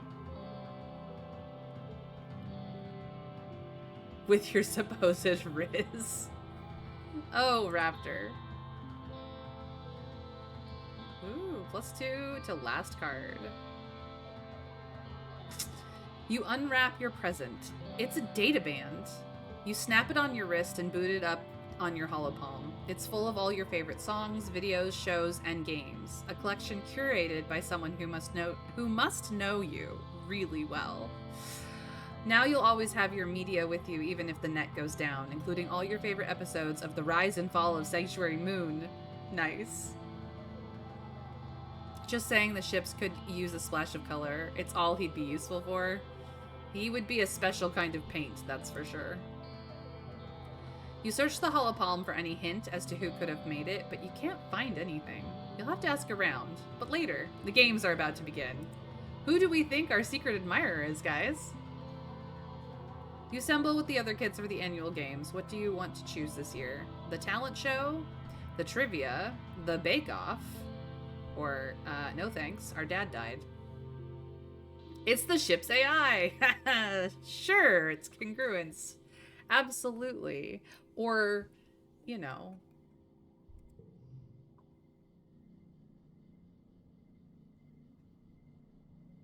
We've got some serious not him. Not them. But, you know, there's some contenders here. Not Mars. Probably not Rex. But there's some contenders. It's Tange. I wonder, surely it couldn't be the literal love of your life Tangent. No, not at all. Not the person who knows me best, who I'm going to beat at trivia. No, not at all. Trivia time! We're not going to have any pop culture questions this year, right? Tangent sulks, her voice dripping with disdain. I just don't see the point. Why aren't we celebrating real intelligence?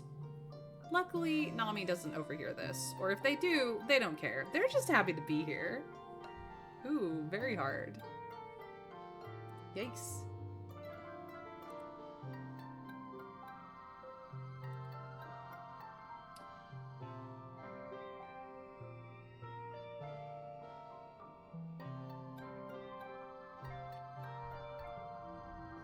Oh boy. No matter what we put here, it's blue. It's blue for you. We don't have any gems in this. +1. Yep, that's not gonna help us. +2, and from gem cards, not gonna help us. We're gonna keep between rounds.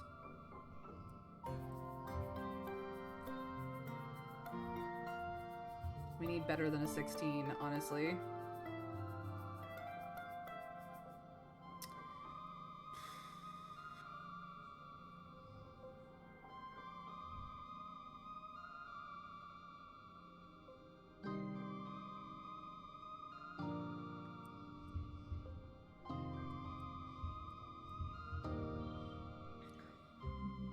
Nope.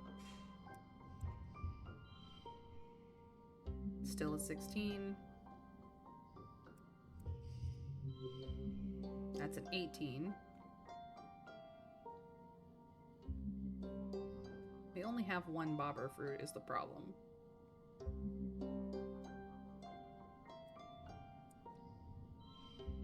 That's a 22.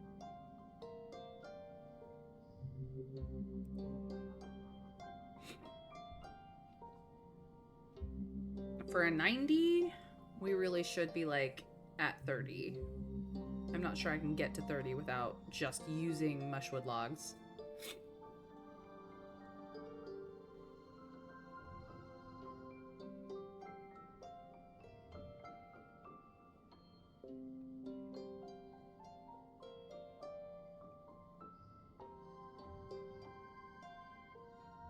We should have changed our equipment before this.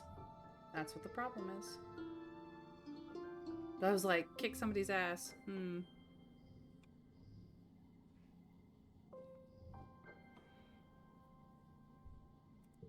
Next round. Alright. This is a blue.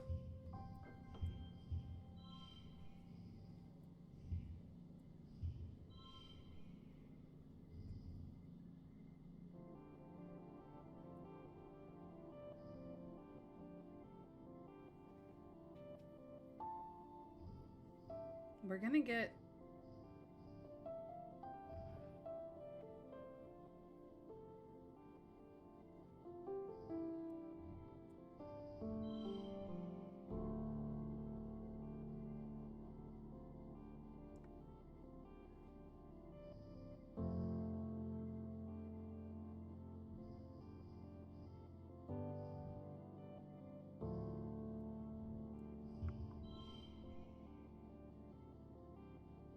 That's a 31.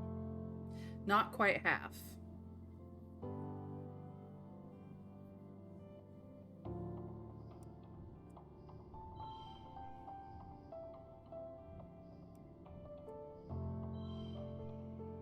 Now we have triple sevens. That's a 37. But more than half. I'm pushing it. So you also do get stress relief, so if you do have to push it, it's not like you have to fully rest. Yeah. But this will also lower your stress at the end of the round. So we like that too. Okay. We don't have an 8, but that's fine.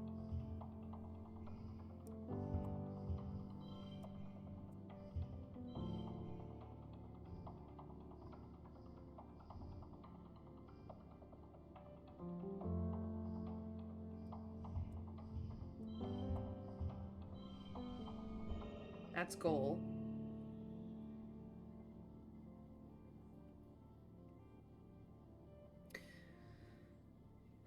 This only becomes an 8 because of this. So we can't straight it. We can do a pair of 7s.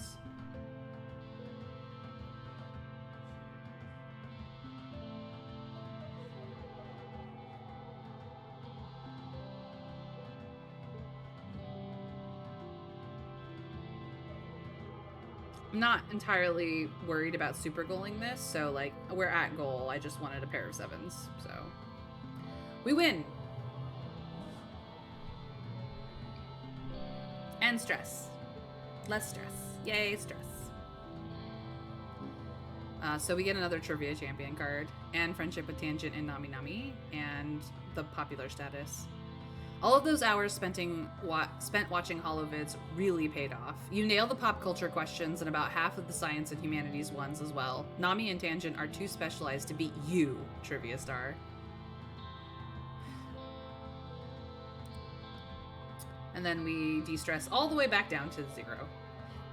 After the festivities, everyone descends on the feast. You heap your plate with more food than you could eat in 3 sittings. Everyone around you is so happy, but you can't help but notice the empty space where your dad should be sitting. It's your first holiday as an orphan. The other colonists try to make room for you in their conversations, but it's not the same.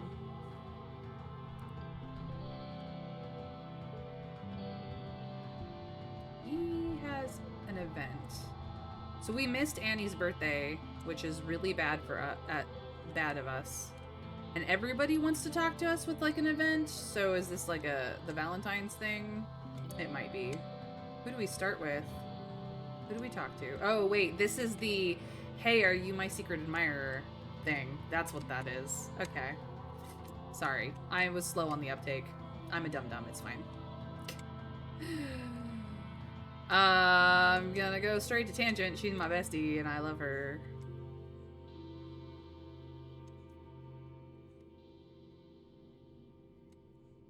Hey, bestie. Oh, it's obviously Dis? It could be. Could be.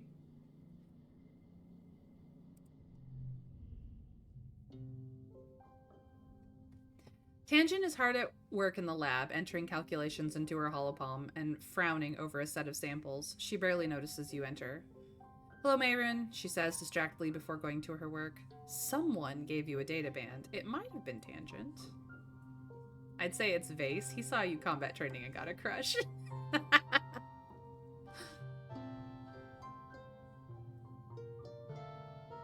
Do we ask? Do we leave her alone? Or do we say this is pointless? I don't want to know.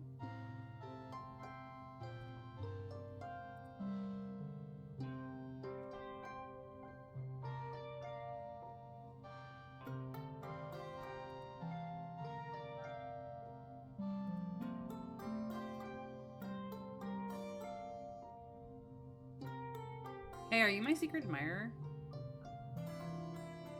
Tangent continues to scrutinize her work, though the tips of her ears go pink. What? No, of course not, she says. I would never. The whole idea of simply too busy to.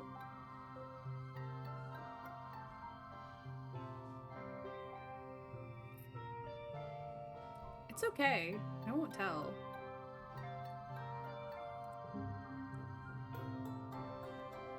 Are we maxed out yet? Not quite. Yeah, we're maxed. Tangent nods, finally meeting your eye. Good, she says. I don't want to make a big deal out of it. Do we kiss her? Or do we let the moment pass? Do we smooches? Are there smooches involved this time? Look, she's in denial about her biology. I'm just saying.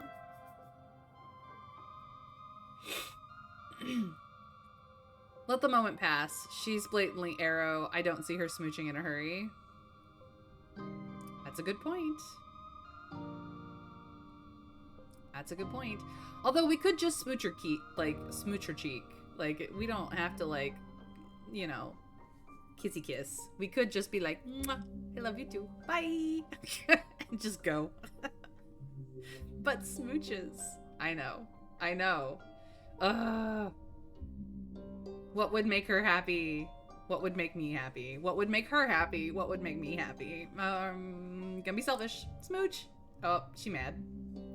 You lean in for a kiss, but Tangent takes a step back. I have to get back to work, she says, and leaves the room. Yeah, made a fuss. You and Tange are talking when a group of children bumbles boisterously past you.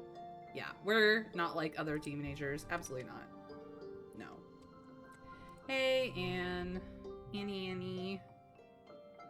I forgot to give this to you yesterday. Shoot, I even forgot what she likes. I'm the worst. This. This was supposed to be for your birthday, but I am a dumbass. You're a hero, Annie says, taking the ad. I'm starving. I'm gonna get to the kitchen to cook this up right away. Yeah. Well, I'm sorry that it wasn't yesterday. It should have been yesterday. Or last month, then, rather. I am going to challenge you as soon as I have the combat high enough. Not there yet. Rex, please. I need a hug.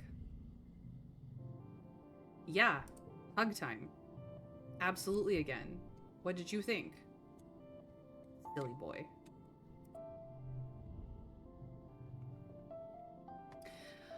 Nami has 3 hollow screens in front of them, all displaying different homework assignments. I have so much to do!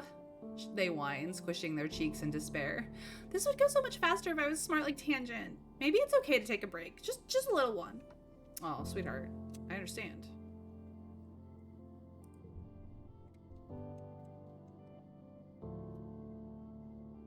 Alright, time to go talk to Mars.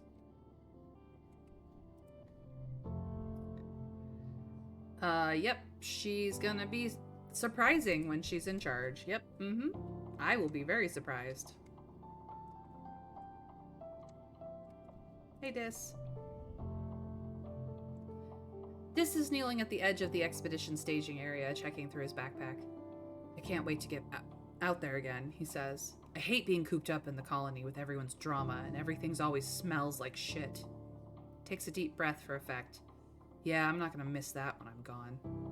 Oh, geez, he's gonna run. He's a runner. We got a runner here. Like, I don't blame him, but still. Cal?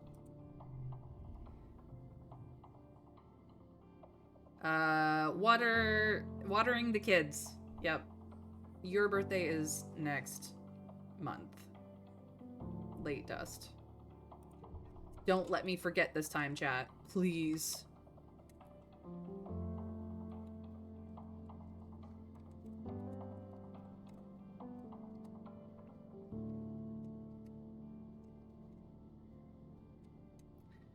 Alright, who took over for Dad?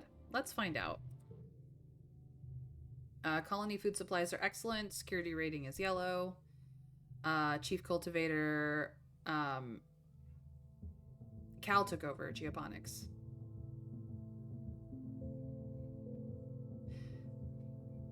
Cal is now the chief cultivator. Our childhood friend, our very first friend, is now chief cultivator in... Damn. Damn. Okay. Good to know that Cal will be taking care of things from here, because it's Cal. Have you handed out this month's birthday present? Whose birthday is it? It's mid-dust, yeah. Is it this asshole's birthday? Do I have to give him a present now? Oh, it's Nami. What is she like? I don't know what she likes. I know nothing about Nami.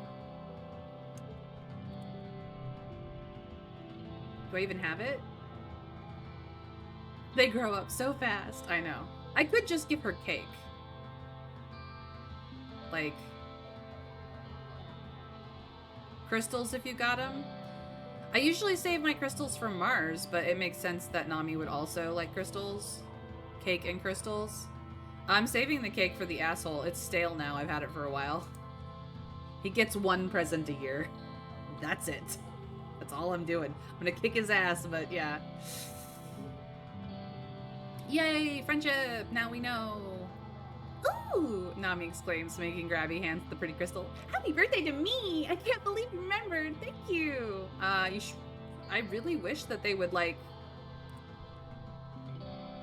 that actually talking to them every day mattered and that you would find out things about them, but apparently this is not, like, you have to get events or something. You have to, I don't know, give them presents all the time to get their events or whatever.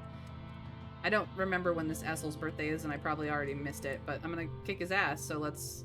Okay, guard duty gives combat and bravery, like I suspected, so I can continue in defense training for combat and animals, but if I go to guard duty, we get combat and bravery. Bravery is what we get when we go scavenging out. So, and this will give us more combat. So I guess this is where we're going, is guard duty now. I think if you max out empathy, you can give gifts every month, which makes it easier to trigger. I see, I see. Well, we started with, I grabbed empathy, but then, like, I didn't find the place to get empathy until late game. So, we're just trying to get a combat of 40 so we can kick somebody's ass. That's all. You show up for orientation to guard duty. Vase and Annie are here as well, listening intently to Security Chief Rhett as he teaches you the specifics of the colony's defenses. There's the walls, of course, and the lookout towers, and the robotic turrets. There are obvious weaknesses, like the gates, and less obvious ones, like the pipes that divert runoff water away from the colony. And there are high-priority targets, like engineering and geoponics. You're surprised to learn the living quarters are considered low priority. Duh. Base mutters. During an attack, everyone's supposed to be defending the colony, not hiding under their beds. It's a lot to learn quickly, and Rhett doesn't let you make mistakes. He drills you and drills you, first on your knowledge of the colony, then on actual drills, physical fitness, and reflexes. Loading and firing a plas rifle, securing a dangerous situation, and combat tactics both as a group and solo. If the lookouts on the walls see anything, you'll be the ones to shoot it, he says as you struggle with reloading the cartridge in your plas rifle. There may not be time to wait for backup. You have to be able to make and act on the right choice without hesitation. He looks you right in the eye. You're not only a guard while you're on duty, he says seriously. You're being charged with the defense of the colony itself. I expect you to be ready at all times to answer the call. Frustrated, you fumble the cartridge and it clatters to the ground. Rhett stops it under his foot. No slacking. Keep your mind and body sharp and ready for anything.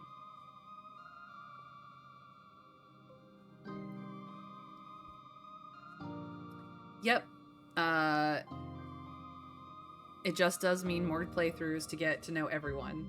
And this game is replayable. Like, the plot doesn't really change, but there are so many choices that change the direction of things or your understanding of things that, like, very replayable. Rhett leaves you to figure out how to reload your plas rifle on your own. Vase is already finished, of course, but Annie stops what she's doing to help you. There's a latch here, she says, flicking it with her thumb. If it's deployed, you can't click the cartridge in. Got it? You nod when someone actually shows you how. You nod. It's easy when someone actually shows you how. He's not a bastard. We actually grew up with him. He was one of our mother's best friends, so watching us struggle probably did not feel good for him either.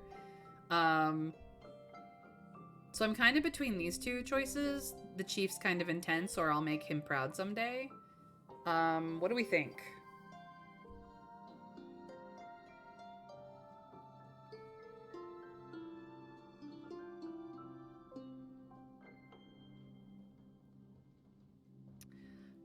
Proud? Yeah, we kind of do have a lot to live up to with our mom, from our mom, so I'll make him proud someday. Rebellion's going down again. Annie laughs and claps you on the back. Yeah, he's just a big teddy bear, right? She finishes her reload and shoulders her rifle, and then she and Vase leave together.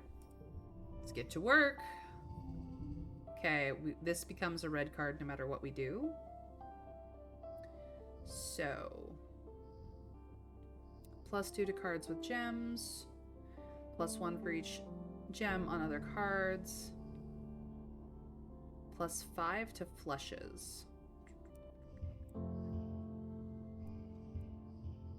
We can do this for a little bit of a flush straight sitch.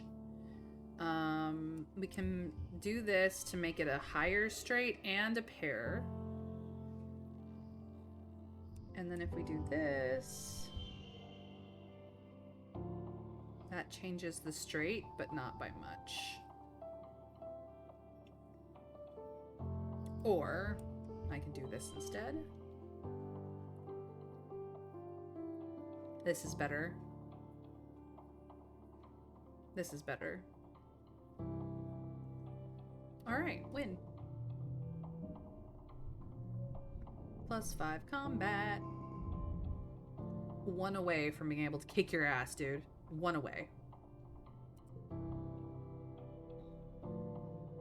Mid-dust turns into late dust, which means that it is now Cal's birthday.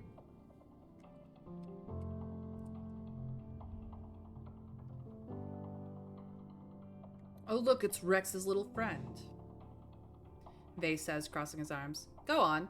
Impress me then. Why should I care about what you have to say? Because you're starting to realize that I'm not full of shit. even though we only have a 3. Annie, please. Save me from that asshole. What's up, Mayrin? Yeah, she's into him so bad. Annie. He's not a nice person, why? Yes, I realize he's a badass, but he's still not a nice person. Tange is sulking outside the lab, though it's hard to tell given her usual demeanor. I'm not allowed to work a triple shift, she mutters. Just because everyone else is a weakling who requires sleep, it doesn't mean I should be held to the same standard. Tange, take a nap. You'll feel better. Please. You're not yourself when you're grumpy.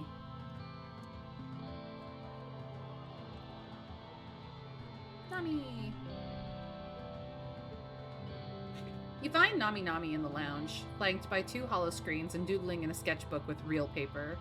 One holoscreen is playing an animated kids show, while the other is a wall of text that looks like it might be a translation guide of some kind. Nami's attention moves between the 3 easily. When they see you, they jump and quickly close their holoscreens, sitting up straight and clutching their sketchbook to their chest. Oh, hi! They giggle, rubbing the back of their head charmingly. How you doing?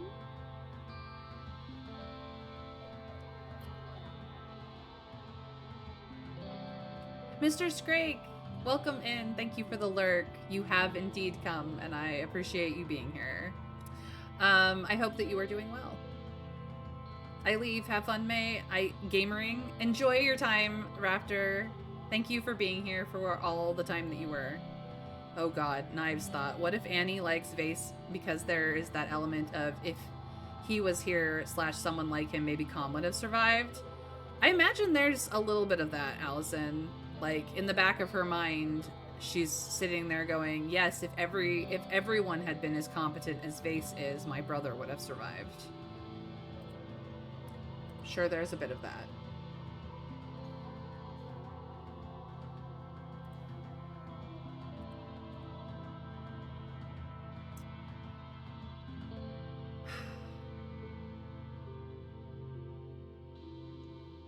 But she, like, even when Kombucha was alive, she respected her brother for being a badass too. So she's just kind of into that is the thing. Yeah, it's okay. You can watch cartoons here. Wrong answer, because it's not a cartoon. It's anime. Aren't we a little old for cartoons? Is wrong answer. It's not for children. It's anime. I mean, not all anime is for not children, but you know what I mean. Is that in a different language?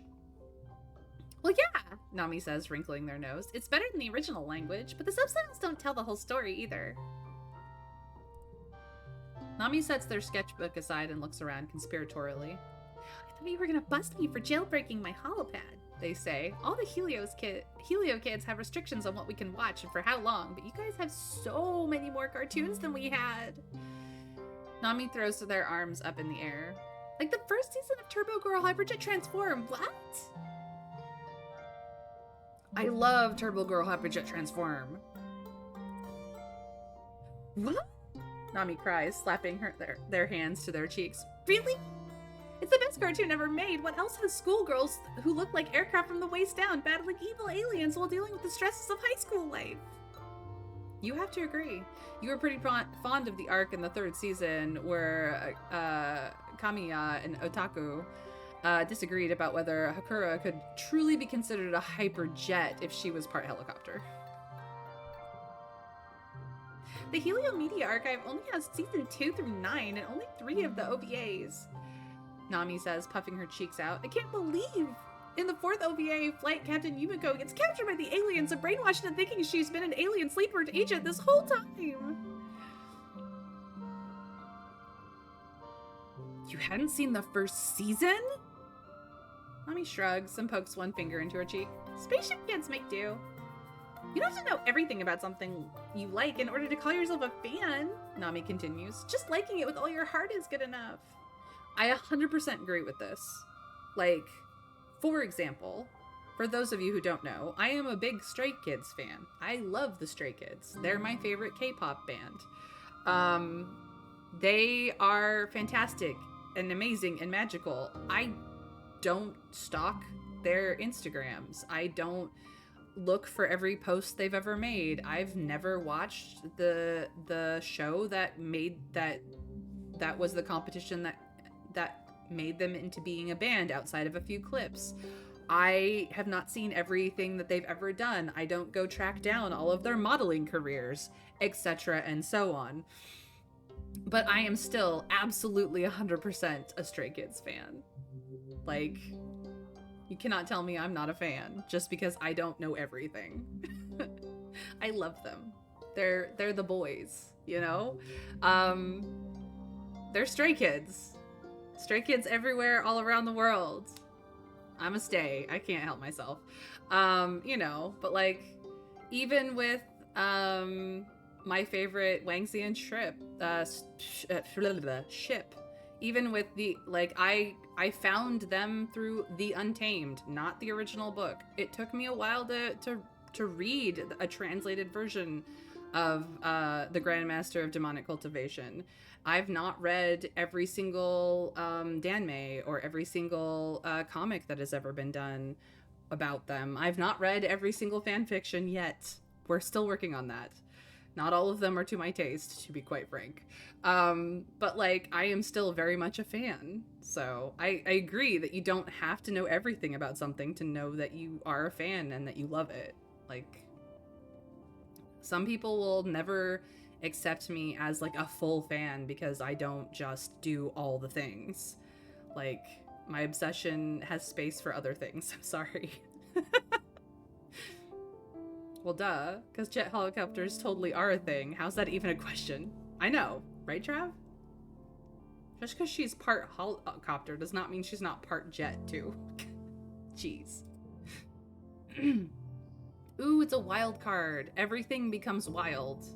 So this multicolor card means that it is a wild card for flushes. It is not just a wild card for number. So that's cool. Nami laughs and flips over some sketchbooks showing off some of her drawings. Some of their drawings, sorry. They, them.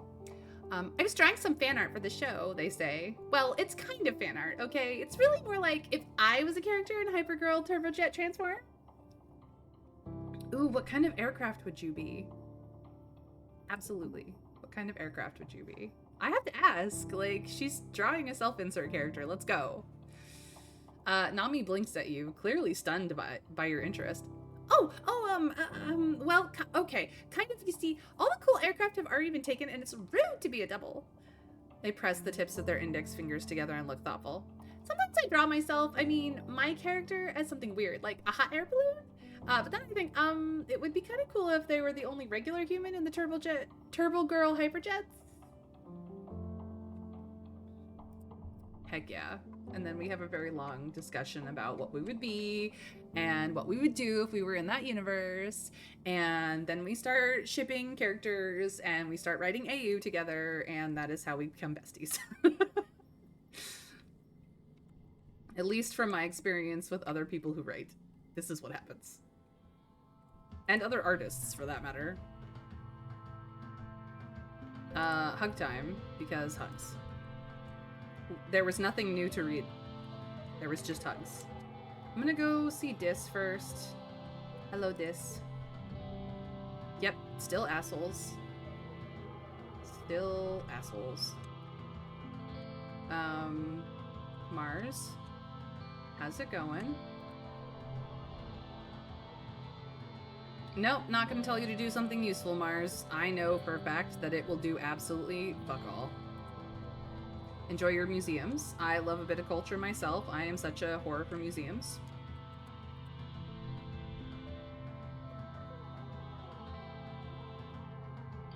It's like when I played the Transformer RPG and everyone else was like high sci-fi and my pre-gen was literal biplane. So I just made Snoopy jokes the whole time. I love that.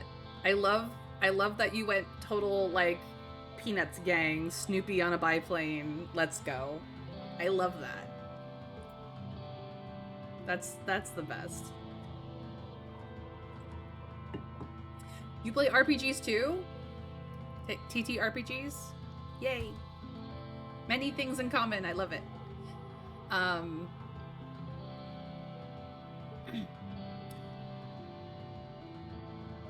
Cal is still upset that the soldiers are killing the aliens.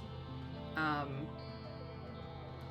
we are going to give him Bobber Fruit because I don't have his other leg on me.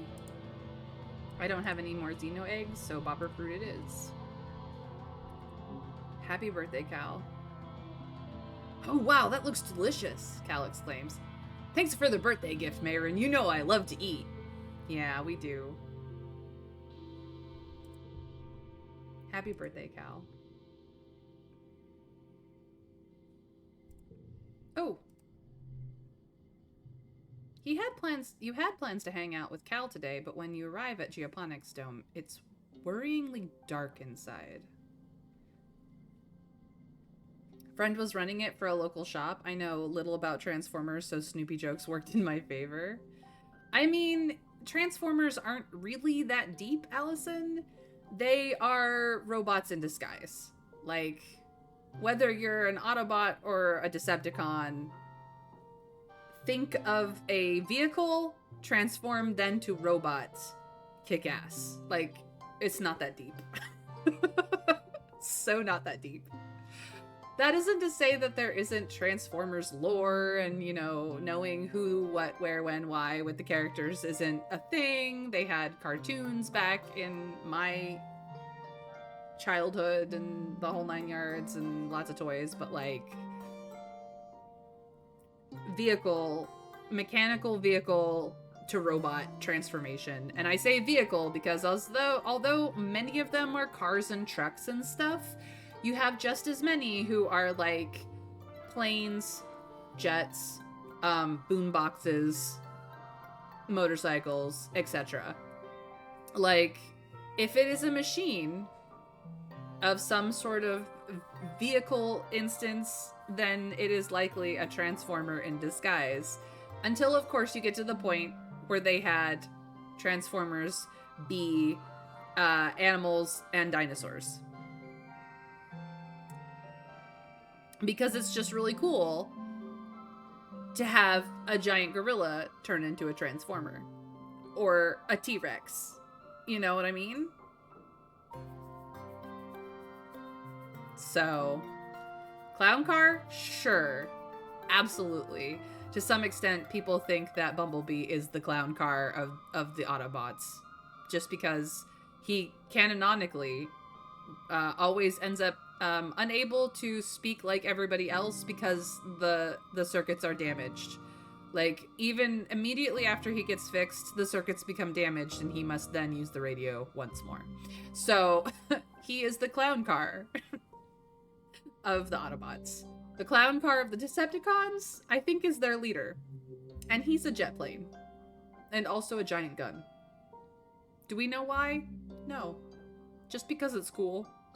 But yeah, Transformers, not deep. Just so not deep. You fumble around in the red emergency lighting until all the lights come back on with a heavy ka-chunk of a breaker being flipped. You blink into the sudden blinding light until the figures of Cal and Chief Engineer Instance resolve themselves in your vision. Absolutely no more of that, young man. Instance scolds Cal as he cradles his hoverboard in his arms. The power grid is not your plaything. I understand, Auntie, Cal says. I'm sorry. Instance mutters to herself as she passes you. Honestly, all of this over a toy. Hey, dudette, Cal greets you. Sorry, I meant to meet you outside after work, but... He looks down at his hoverboard. My board wouldn't start, and I figured it was maybe out of juice, but then I plugged it in, it threw off all these sparks, and then the whole power grid shut down. Cal's shoulders slump. I was gonna ask Dr. Instance to take a look at it, but she told me she doesn't have time to fix a dumb toy. Hey, no, I have maxed out engineering. Let me look at it. I will fix it for you. Well, okay, Cal says, slowly handing over the lifeless hoverboard. I guess you are pretty good at fixing things. You open up the hoverboard and poke around in its guts for a little while. After about 20 minutes, you think you have it figured out. You rewire it so the power no longer flows through the burned out capacitor. Stick a little duct tape in here and there and close the casing. Yes, another wild card. Let's go. Cal takes the hoverboard and cautiously flips the switch. And voila! It floats. It hovers even. Radical, Cal shouts, then covers his mouth with his hands. I mean, this is totally cool, Marin. Thank you so much. He is such a California surfer boy. A California surfer boy. To celebrate, Cal lets you take the first spin on the board. Whoa, it bucks like a wild animal under your feet, and Cal catches you as you stumble off of it. Careful, he laughs. That first step is a doozy. Oh, we like Cal.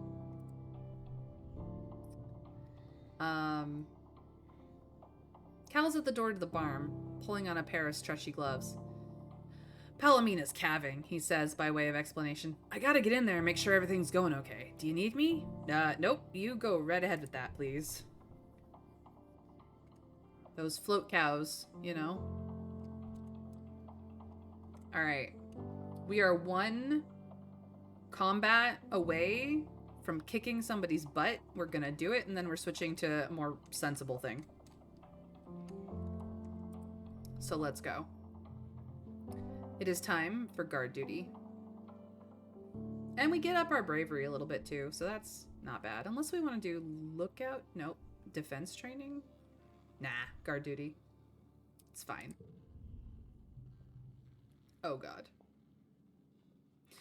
Annie won't shut up about Vase. He's so smart. He's so cool. He's so much more mature than all the other boys in the colony. If she weren't your friend, you'd stuff her into the recycler. You're not sure how much more hero worship you can take. But you are her friend, so you just smile and bear it. It's nice that she cares so much about someone. After calm. Oh, Annie. We're only barely her friend. This card becomes a 3. Interesting.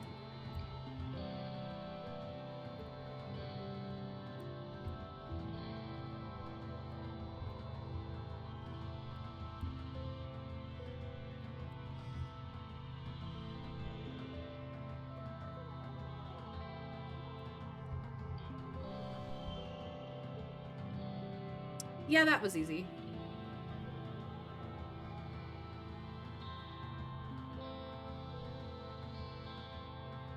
I win.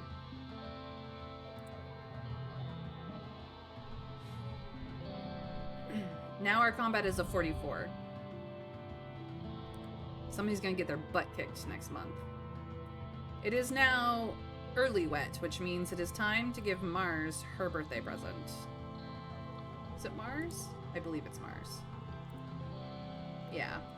Late wet is the twins, so. Annie. Oh, hey, Marin. Vase.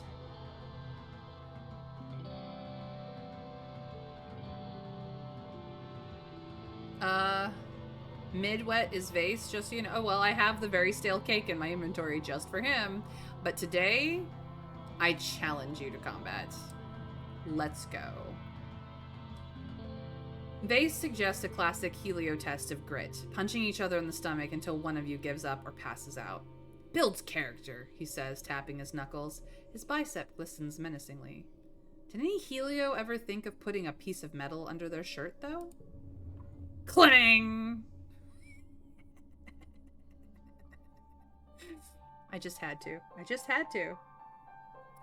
Vase's punch reverberates throughout through the courtyard, and he yowls and cradles his fist. He's surprised at first, and angry at his pain, but when you pull the sheet of metal from your shirt, he bursts out laughing.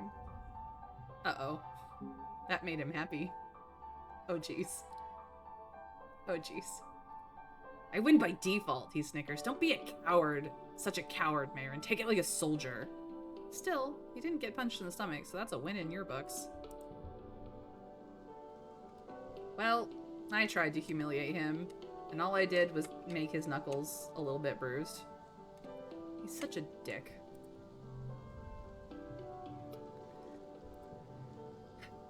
maxing out your friendship again. Because I must. I hope you find it useful. Thank you, she adds almost as an afterthought. I didn't flirt with her this time, because what good would it do? She doesn't like it. Makes me sad. Alrighty then. We've done those two. Let's come over here and get our hugs. Huggies for a good boy. Rex looks around the colony, scratching idly behind his ear. When he sees you, he smiles so wide his tongue rolls out of his mouth. Hey, Mayrin, what you got going on? I got a present. Have a log. Rex beams with happiness as you hand over the mushwood. Yep. Nothing a dog likes more than a stick, right? Right? We need our hug, though. Giveth the hugs, man. Aw, yeah. And we are at 29 with Rex now. Alright, Mars. It is your birthday.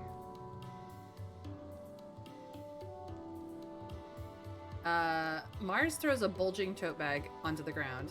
Out with the old, she announces. All of these are ready for the textiles recycler. If you want to go through them, go for it. They're all so last season. So they're perfect for someone who doesn't really get fashion like you. I can't wait to get some new clothes. Feels like I've been wearing the same thing for years. Well, I found something you might like. Have a pretty crystal. Ha! Mars laughs, taking the crystal and turning it over in her hands, inspecting it. Well, I've had better birthday gifts this year, but I admit, this crystal is pretty fabulous. I'll add it to my collection. Of course you will. You've added every single crystal I've ever given you to your collection. Pretty sure I'm the only person who's given them to you. Nami! She likes the yellow flowers too. Yeah, but my yellow flowers are only for Tangent, so she can suck it. Sorry, it's Mars. Kids don't have to worry with us around, Nami says proudly. It's super great that we showed up when we did, right? Now the colony can protect itself and the people in Helio who didn't want to be soldiers. Nami gestures to themselves. Well, they don't have to be. Absolutely, we do not. Dis. Yep, they are still assholes. I know. I am aware. Alright.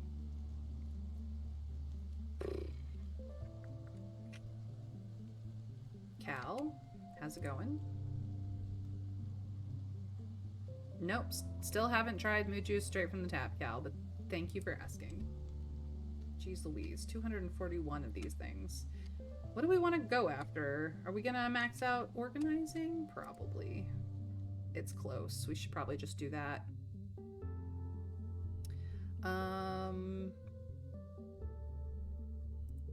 Anything new? No. Not really. I could buy all of these things, but I don't care that much. I do, however, need to reset my gear and put back the sun medallion.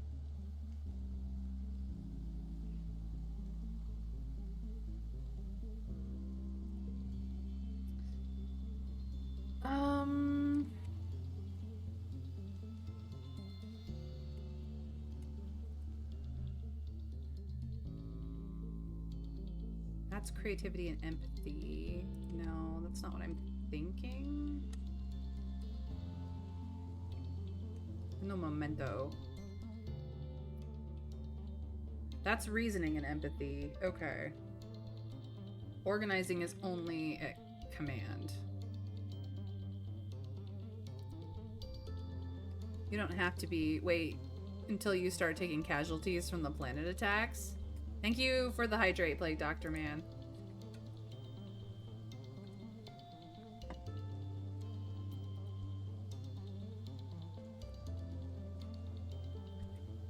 Let's see here. I thought there was organizing somewhere else. Maybe I'm just full of crazy. Give me a second. I'm looking. No, that's perception and engineering. That's what it is.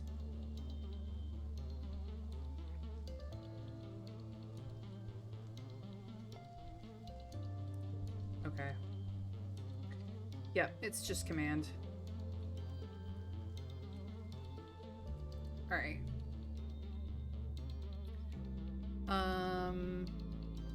This will give us 3 organizing per, but this we can max out organizing and get persuasion in. This is where we were getting all of our persuasion boosts, so we're just gonna work in the depot because then we can max out organizing faster.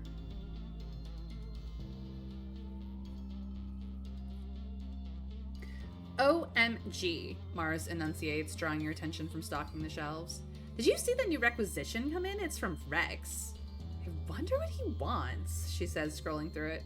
Ugh, he's so hot. I hope it's something for me. He knows I like gifts, right? You pull up the requisition on your own holopalm, and it's a mess. Rex has no idea how to fill these things out. At the bottom, under additional comments, he's written, Lamau, sorry, I don't know if I did this right. Help! You and Mars exchange looks. If you want an excuse to spend some one-on-one time with Rex, you'll have to fight her for it. We could use our persuasion, which is legitimately over 30, not just boosted over 30, to tell her it's her turn to stock the shelves, or all yours, Mars. Plague Doctor wants me to flirt with Rex, so I guess I am going to tell Mars it's her turn to stock the shelves. Because he wants this. I mean, if you don't do it, you have to watch her do it. It's fair. Thank you so much for helping me with this, Mayrin, Rex says when he comes in, looking at you with big, helpless eyes. He rests his hand lightly on your forearm. I've never really done this before. It's just a lot to take in, you know? Don't worry. We'll go slow.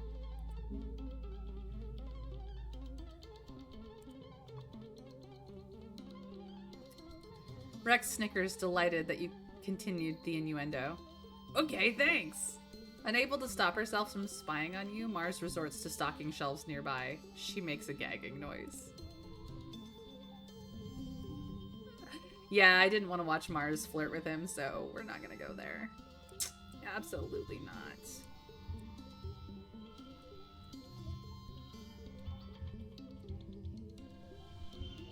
Let's just take that stress down, shall we?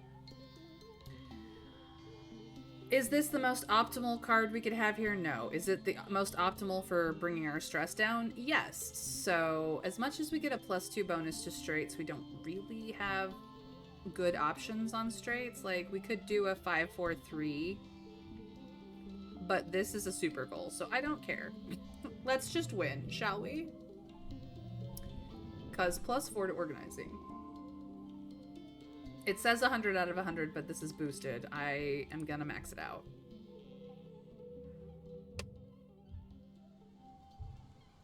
Just optimal in a different way. Exactly, Allison. I am flexible in that optimization. It is now midwet, which means it is the dreaded we must give someone a cake time. You. Here, I have something for you. Have stale cake, asshole.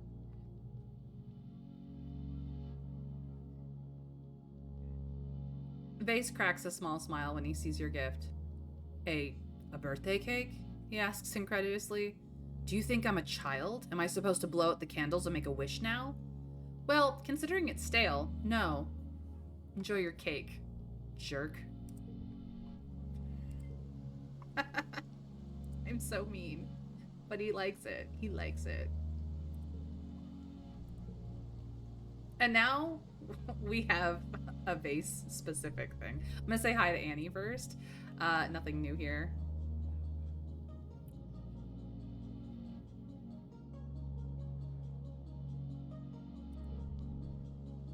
What, Mr. Scrake? I give everyone birthday presents. I'm a nice person.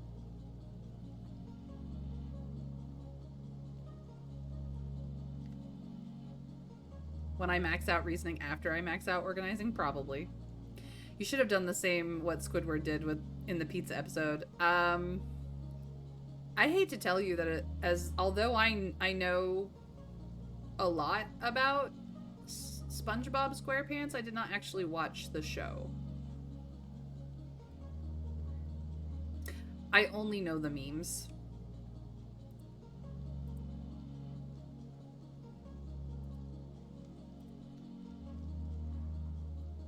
He smacked the pizza in the customer's face. I mean, if I could have literally smushed that cake into his face and smothered him, perhaps not to death, but to detriment, I probably would have. Saying this one's on the house? Yeah, I would have, but that's not an option. Oh. We do have a violent tale to tell that we can tell. You find Vase in the garrison lounge holding court with a small group of young soldiers listening to him tell a story about his latest expedition. He's gesturing animatedly with his arms and snarling like a beast. And then I shot it out of the sodding sky. Bam, bam! Vase finishes as you approach. The gathered crowd hoots and hollers for him, which he accepts magnanimously. Looking around, you see that it's mostly his Helio crew. You can tell from their uniformly close-cropped hair and perfect posture. There are some faces you recognize from the colony. Annie is here, and she shoots you a little wave. We could tell a tale of our own heroic story. We do have bravery high enough. Legitimately high enough. Even. Which will gain us another Telling a Violent Tale card. I don't particularly like that card. We could also silently join the crowd. Outclass him? Do we want to tell our own tales? Yours probably has aliens, which will be totally cooler. I mean, he's just telling a story about the last time he was out as protection squad for a survey group. And he shot something out of the sky. Like, the only time we were brave was when we saved Utica, so sure, I guess I will. You loudly boast that Vase's story is nothing and walk right into the crowd of listeners. All eyes turn towards you, including Vase's, who is regarding you with a curious mix of annoyance and interest. You tell them about the time you fought during the fall of the Strato, because that's the only story we have. He was out and he got, get this, he shot a bird. Isn't that amazing? You tell the story of the attack that destroyed the original colony when you were 14 and how you charged bravely into the battle instead of hiding with the other kids. Everyone listens with rapt attention as you describe the pitched battle, especially when you really lay on the gore. Damn, Vase says, clearly impressed. You must be the coolest person on the whole podunk planet.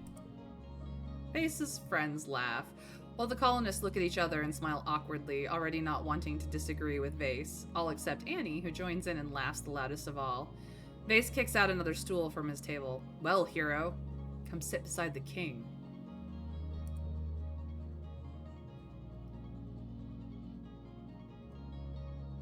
You take a seat beside Vase. He crosses his arms and sits back, looking at you appraisingly. I didn't think this colony made them like you, he says. I thought you were all farmers and hippies, but you? You I like. You've got a warrior's soul. The other Heliopause teenagers look at you approvingly. The only thing this colony's good for is sport. Can't wait to get out there and shoot some aliens, Vase says. He bangs on the table with his fist. Those null shits aren't gonna know what hit him. Okay, this is not the right answer. This is the flirt answer. You think you're a real hotshot, huh? See you go up against a faceless by yourself and survive. I love a man who can get what he wants. You can't kill the aliens. This is their home, dumbass. Drag him? Yeah, we're gonna drag him. You think you're a real hotshot, huh? Vase raises an eyebrow at you. He gestures to his, well, all of himself. Obviously, he sneers. What do I have to be humble about? One of his friends punches him in the arm and Vase takes it with a cocky grin. You and Vase talk a while longer. Well, mostly he talks, while you and his friends listen. Eventually, the little crowd breaks up as people move on to their other duties. Vase says goodbye to all of the Heliopause soldiers by name, and some of the colony ones, too. Annie lingers a little longer than the rest, catching Vase's eye. He reaches out to her, and they grasp forearms. It's good to have you around. An enemy. He says, for a colony brat, you're pretty legit. Thanks. And Annie replies with eyes wide, you're pretty cool too. Annie scuttles away quickly after that. Her face is red. Eventually, it's just the two of you left. Vase stands up and puts his hand on his hips, surveying the garrison, his kingdom. All we did on the Heliopause was train for this exact moment, he says. We're literally made for this. We're the best of the best. He leans into your space and fixes you with a wolfish smile, which makes me the best thing to happen to this planet since it started shitting out oxygen. Don't you forget it. Oh boy. Oh boy, oh boy, oh boy, boy, oh. That is not the truth. Well, I've done everything with him. Annie's obsession is what it is. We're now friends enough that we have these sorts of interact. Yeah, we got over 10. We got over 10, that's why. Yep, she's still not like other teenagers, primarily because she is not. That is the truth. We like her for it. Mars. Yep. Happy birthday. You follow the sounds of laughter and find Nami Nami and Rex playing catch. Or maybe the word for the game they're playing is more like fetch. Nami throws the ball as far as they can, and Rex tears after it, climbing and leaping over anything in his way like it's not even there. Rex hands the ball back to Nami, and Nami winds up to throw it again. But at the last second, they palm the ball and hide it under their arm. Rex barrels off away from Nami with his ground-eating stride and gets pretty far away before he stops and looks around, confused. He looks back at Nami, who waggles the ball at him and bursts out laughing. Nami! He shouts, running back to them. He picks them up and hauls them over his shoulder, and Nami shrieks with delight as Rex spins them around. Two Helio kids in their crisp uniforms passed by, glaring archly at Nami and Rex. Rex sets Nami down and then spots you over Nami's shoulder. Wait, hey, it's Mayrin, he says, and Nami turns around and gives you a stunningly bright smile. Rex slings his arm over Nami, and Nami lays their head on his shoulder. They're both breathless and beaming with happiness. They're not dating. They're besties. He's already told us that. What's the deal with your Helio friends? Rex and Nami look at each other and stick out their tongues. They aren't our friends, Rex replies, shrugging. All I want to do is act like mindless little soldiers and measure each other's dicks. He rolls his eyes. There are so many more fun things to do with... Nami thumps Rex in the chest. Don't be gross, they whine. Sorry, Nami, Rex apologized. I just mean we don't need anyone else. Ever since we were kids, it's been me and Nami Nami here. They're my best friend. I love them like my sibling. And Vase is the biggest dick there. Yep. Welcome back, Plague, by the way. Nami smiles shyly and hides their face. Rex is my best friend too. Aw, buddy! Rex coos and wraps his whole body around Nami's smaller one.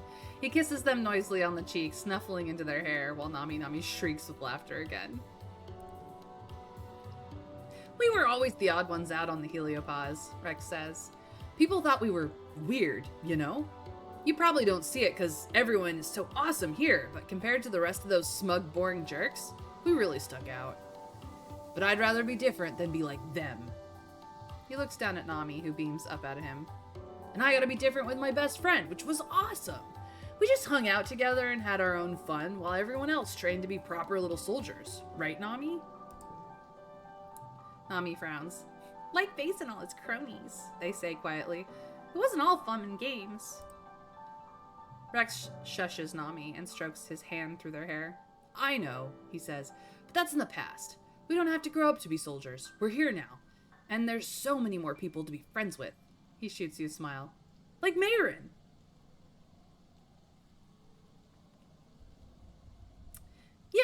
I'm your friend. Friend zoning Rex entirely.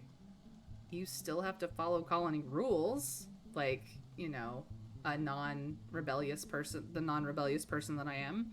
Or maybe more than friends? Like, it's fine if Nami is my sibling-in-law. That's fine. That's fine. Tangent won't give me the time of day. But I love her.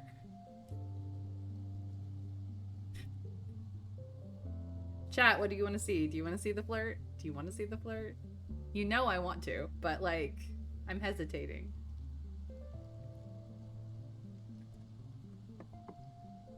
Nah, not friend zoning. You're emphasizing friendship, emphasizing flirting, sideline Nami during this conversation.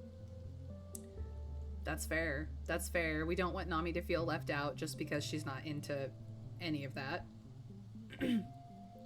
Just spin it as scientific exploration to tangent. She'll get to it. But Rex. But Rex. It's not your playthrough plague. Yeah, I'm your friend. Rex smiles and holds his other arm out to you. Group hug! Rex gives really good hugs. And Nami's no slouch either. Look, I just made both of them happy. So, you know what? I'll take it. I'll take it.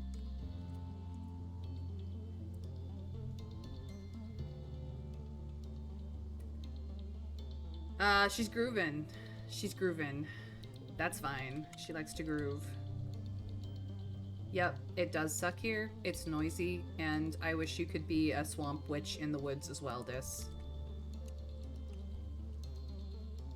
Because witch is not a gender-specific term. FYI.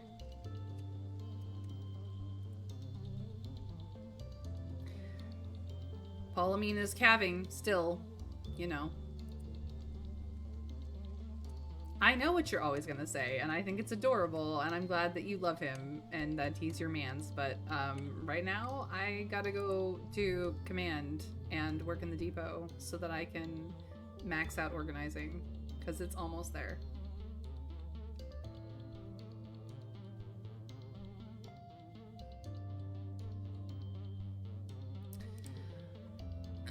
You fill a requisition for climbing gear for the surveyors. Ropes, clamps, pitons, stuff like that. As you pack it up, you wonder if you're missing out on exploring Vertumna by sitting behind a desk. Well, you guess even brave explorers need someone to make their supplies.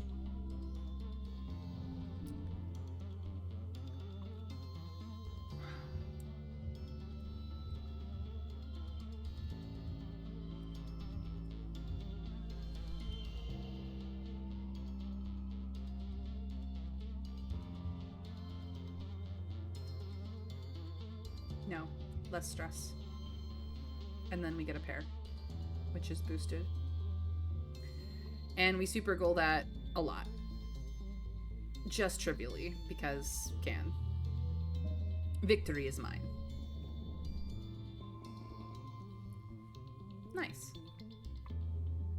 So close. So close.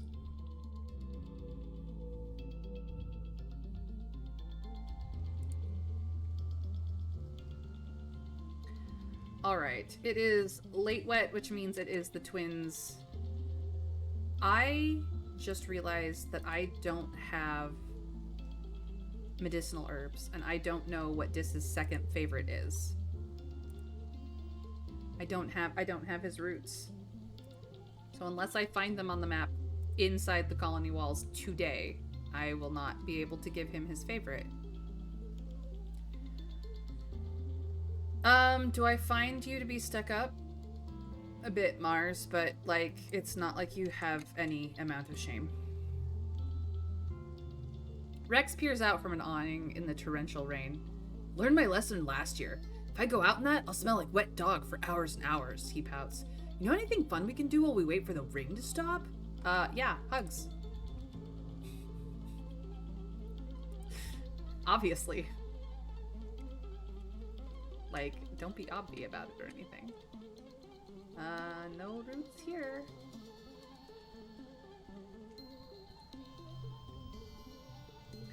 Oh, she's taking a mental break. You could also sleep. Sleep would also help.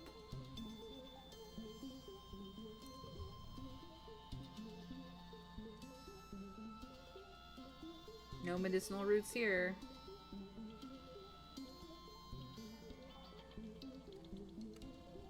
Any? Yes. Still crushing over Vase, the asshole. Friendly advice? No, I don't think so. We celebrated your birthday, dude. You got 1 day out of the whole entire year. No medicinal roots for this.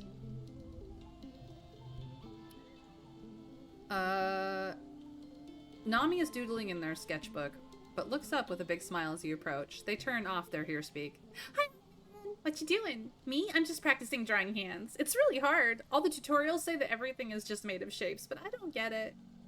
They extend their hand to you, fingers outstretched.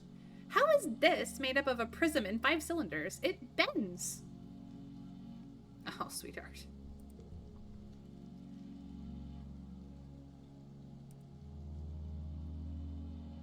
More than crushing, they're going to be kissing.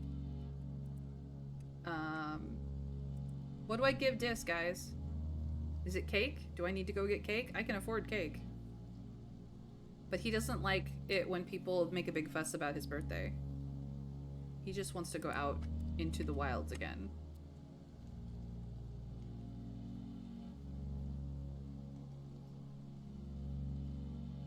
He hates cake. He likes roots. He also likes something I've never even seen yet. Dang it! I don't have it.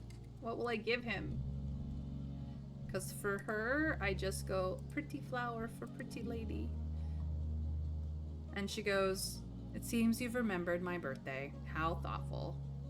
And if I tell her she's more beautiful than any flower, she gets mad at me. And if I tell her I hope she finds it useful, she thanks me as an afterthought.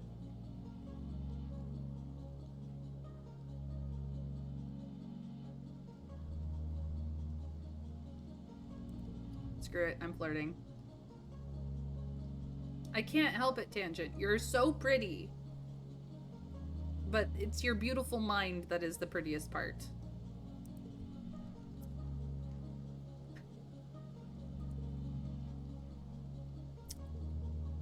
Tell me what his dislikes are so I can at least avoid that and give him something neutral. Please tell me what I shouldn't give him so that I can still give him something. He does not, well, he doesn't like cake. His only dislike is cake? Okay. Okay. I will give him a crystal. Because it will still give him friendship, it's just not the +4. And he still says this is nice, so... I didn't make a big deal out of his birthday, I'm just like, here, this is pretty, have it. Dis blinks owlishly at your gift. Is it my birthday? I almost forgot. I hate it when people make a big deal about my birthday, but this is nice. Thank you. Because boy needs a friend. Oh. We get an event. You catch Dis on a ridge overlooking the wilderness, bobbing his head along to something playing through his hear speak. He doesn't notice you walk up. He jumps when you tap him on the shoulder and scrambles to turn off his holopalm. Don't sneak up on me like that, he grumbles, then flops backwards on the grass to look up at you. Man, I was just getting to the good part of the song. What are you listening to?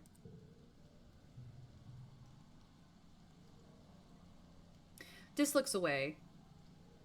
Just some old music from Earth. You probably wouldn't like it. Try me. You sit down beside Dis and extend your hand to link your holopalms. Dis stares at you for a few seconds before pressing his palm to yours, and music floods your brain through your hear speak. Dis takes the hand back and weaves his fingers together, timid. I listen to a lot of Earth music, he says. Do you like it? He asks.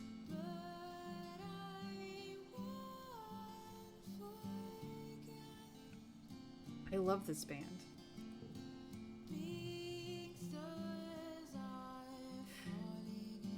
Dis cracks a small smile, relieved. Good, he says. It's my favorite right now. I always listen to the same album on repeat. It's comfort music. I really like her voice. He stares into his lap. Sometimes I feel like the lyrics are about me, he admits. They're just so deep.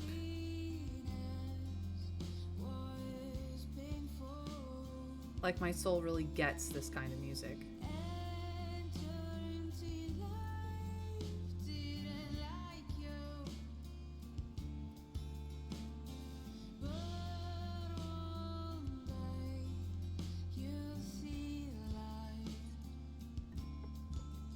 But don't tell anyone, okay?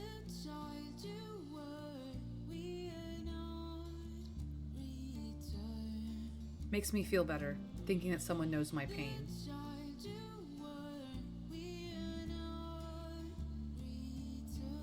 Even if it's just a dead Earth woman.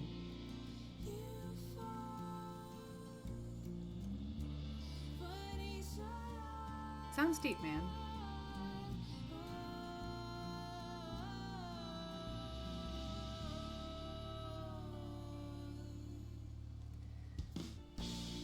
Dis nods and closes his eyes. Yeah, he replies. I have a lot of time to think, not like everyone else here.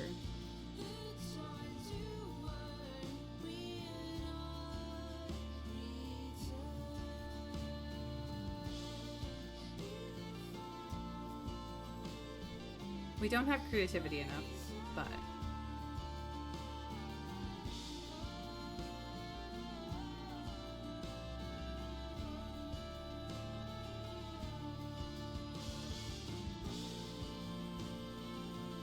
I can't wait to see what he looks like in his next growth spurt. Like, he has some cool art. I like this a lot. I mean, I like all the characters. Even Vase is, as much as he's easily hateable, he's got a good design. They did excellent art for this. The artists are top tier. You lie back in the grass and listen to Dis's music for a while. And we are gonna hold his hand because I flirt with everybody. I love exploring, so I always get pretty close to Dis. Yeah. You reach out tentatively and link just your pinky fingers with Dis, feeling him tense up beside you. He darts you a nervous glance, then looks back at the sky when he sees you looking back at him. His cheeks go completely red. He doesn't hold your hand, but he doesn't move his away either. Worth it. Look, I'm not exclusive with anyone yet. No one's asked me to be exclusive with them yet. So, we got time with this. Oh, moo juice straight from the tap again. Alright, Cal. Let's go max out organizing, shall we?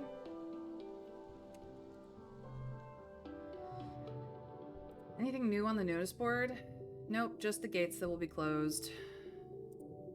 And Cal's in charge of our parents' geoponics, which makes us happy. Work in the depot. The back storerooms have been a mess since you started working at the depot, but now they're an absolute quagmire. Ever since the heliopods landed and they combined the warehouses from both ships in a hurry, your storeroom has been overflowing. Nobody can find anything in there. Mars refuses to even set foot in there anymore, so you guess it's up to you. The worst part is the Helio and the Strato use different barcode systems. You'll have to input everything by hand and come up with a way of organizing them into grouping that makes sense. At least it's all in your holopalm, and you have lift bots to help physically move the boxes. You can organize it all by moving icons around on your screen, just like a holopalm game.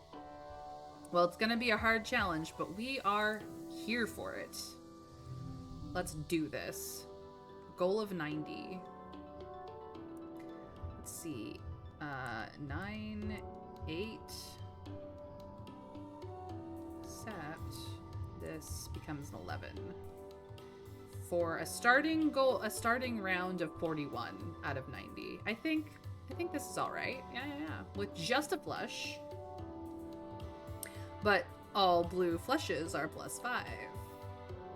On top of the +1 they already are for being a mental card. Heck yeah. Let's go. Let's see here. +5 to flushes with this card, and then we just throw in a couple of 6s and a 4, and wham bam, thank you, ma'am. We're nearly to goal before we even hit round 3.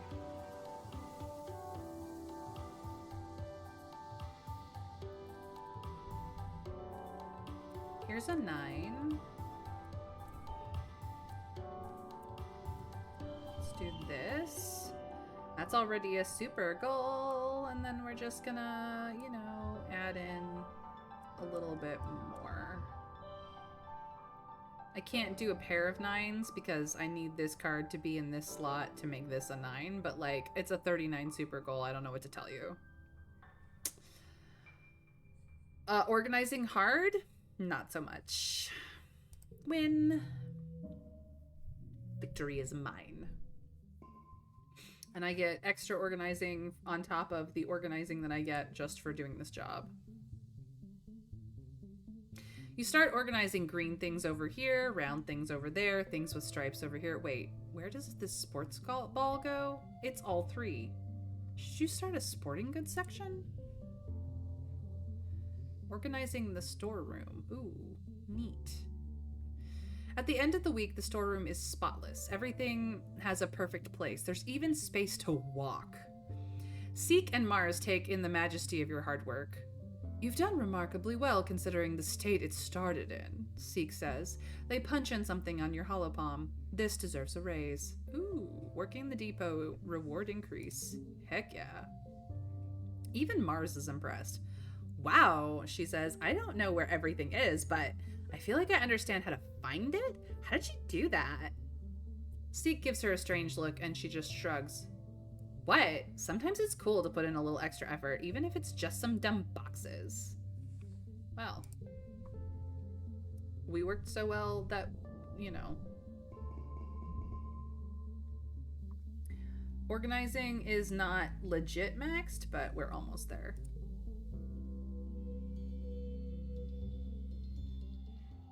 It is now glow. And in the glow season, things get dangerous.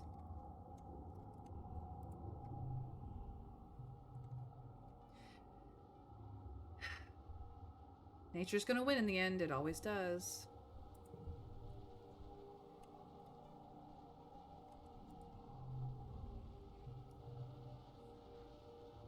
Plants glowing in the darkness is pretty amazing, yes. Crystal, crystal.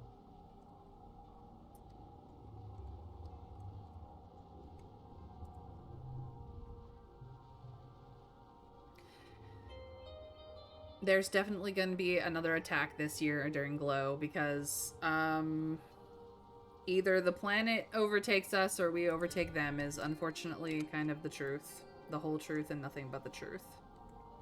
So help us all. Alright, Mr. Overconfident.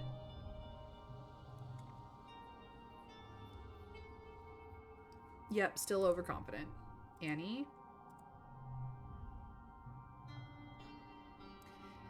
Annie stands completely still looking at the colony walls. Things are a lot different than 2 years ago, she says. But I still can't forget.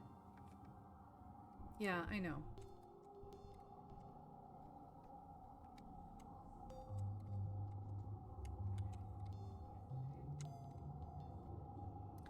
Doors will be closed. There's nobody up here. Is Rex around somewhere? No. No more collectibles either. We just got the crystals. Alright, well.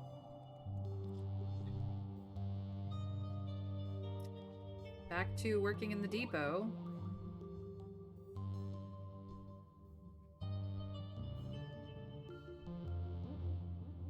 We get more kudos now. We actually do have enough to buy the 300 stuff. Not that I want either of those objects, but we do have enough. Seek is so protective of the nanoprinter. Anytime they have a requisition, they have to fill it themselves. Whatever. It's not like anyone has any secrets in this colony anyway.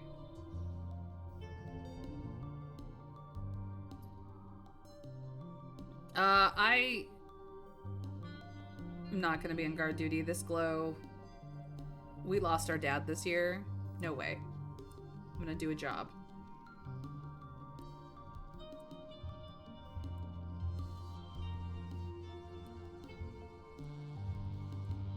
Oop.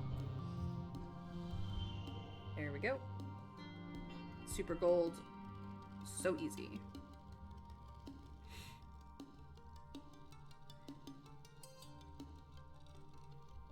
We just win. So now we get the perk. Can choose not to take new cards. Neat. You wake to the soothing sound of your dad's voice, then remember he's still gone. You wonder how long it will be before you stop expecting him to be here. You're lying in bed staring at the wormhole through your window when you hear a deep thrum resonate through the ground. Then a second one, quieter. The woven roof of your room quivers, unleashing a season's worth of fine glowing dust to sift through the air. Through your open window, you hear voices sounding the alarm. The annual offensive is here. Leading the charge are two massive faceless.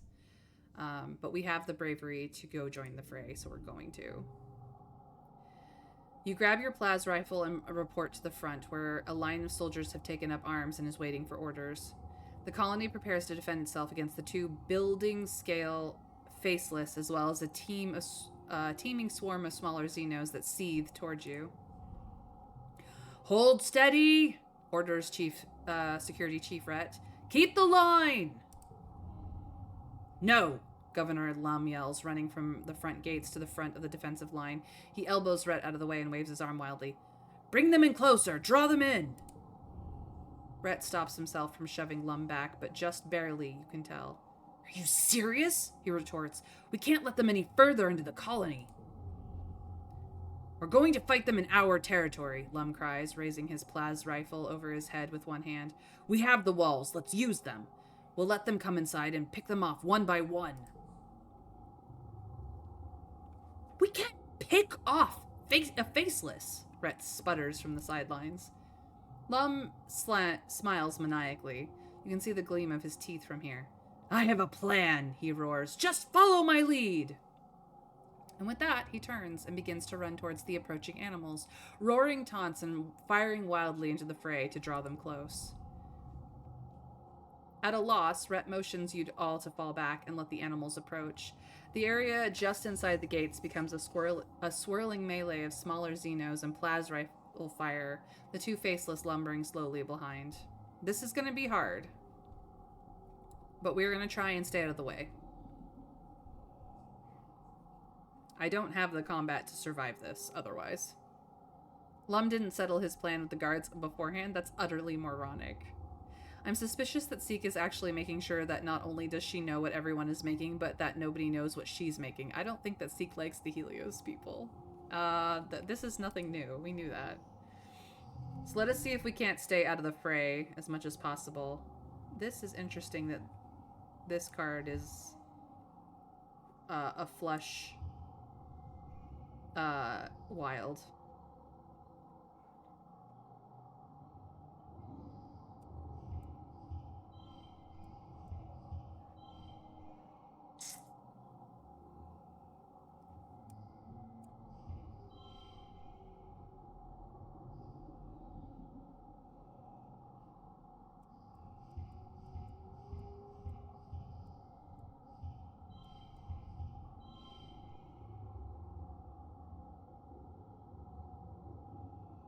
$86. 20 isn't terrible. Could be better.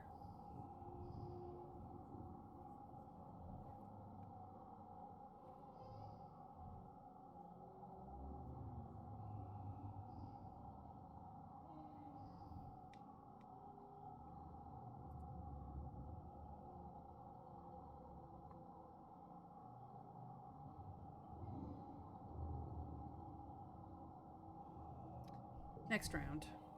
Ooh.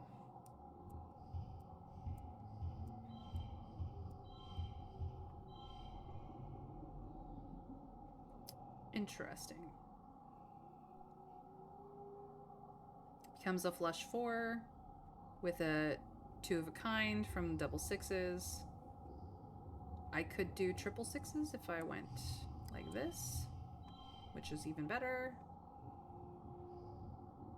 It's slightly less than half now, which is good. I like that a lot. Actually, we'll take it. All right, 36.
Yep, that's the best score I can get.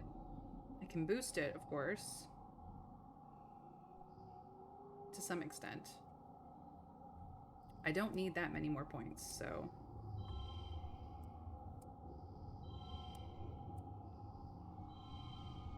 Now we win.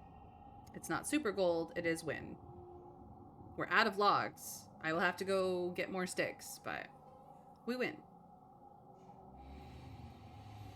Okay.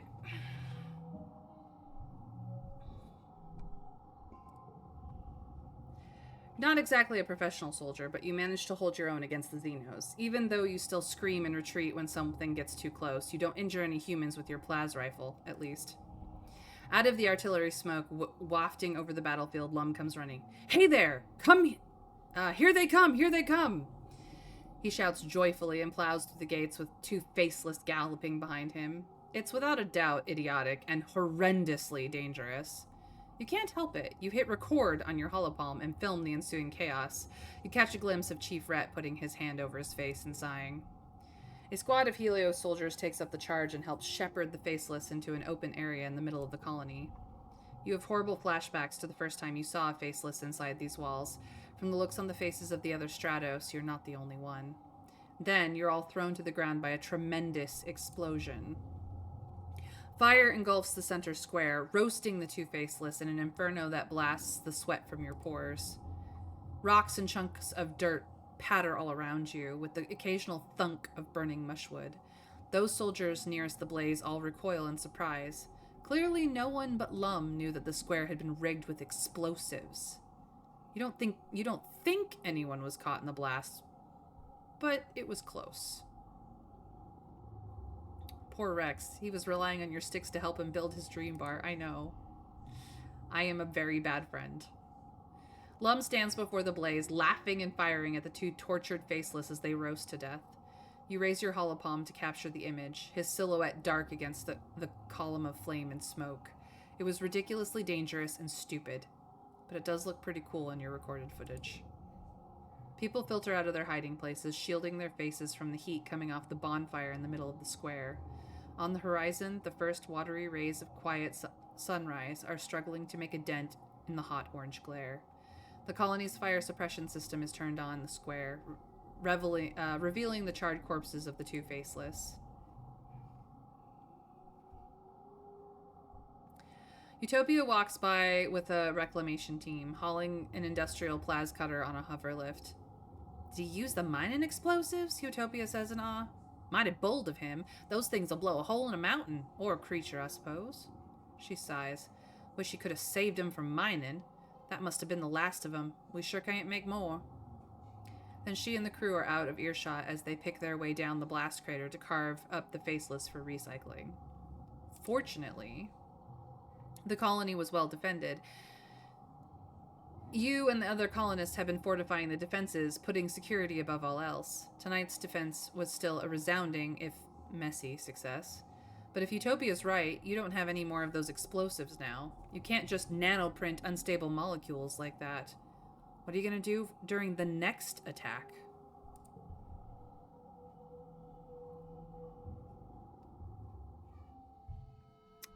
And we finally get all of our grown-up art. Look at how cool we look now at 17. So, this last year we have made 187 kudos, gotten only 10 stress, apparently. No rebellion. +2 our food, -2 to our defenses. Here's all the cards we've gotten through various challenges. All the ways that our skills have gone up. And all of the friendships that we have raised along the way as well. As well as everybody else's updated, like, character art here. So we start age 17. We get the optional card skip from organizing perk 3, so we can choose not to take new cards if we decide we don't want them. Really work on deck fixing. We're about halfway through our stress capacity, but we are all heroic and enlightened because we mastered a skill, and now it's time to max out reasoning, which we will not be doing at command. We obviously have people who want to talk to us. It is our birthday today. Early quiet. But thank you guys for joining me, because I think this is where I'm gonna save and head out. It is stream number 8, I believe. Yeah. There's our cheeky save. Back to the main menu. I'm May, and I stream Monday through Friday at 1 p.m. Eastern US time. If that is not your time zone, putting on a follow and putting notifications on either here or Blue Sky or both will ensure that you know when I go live. Because those are the places that I post about it. Yes, I still post about it on Twitter. No, we're not talking about this. I'm trying to get off Twitter. It's a terrible place.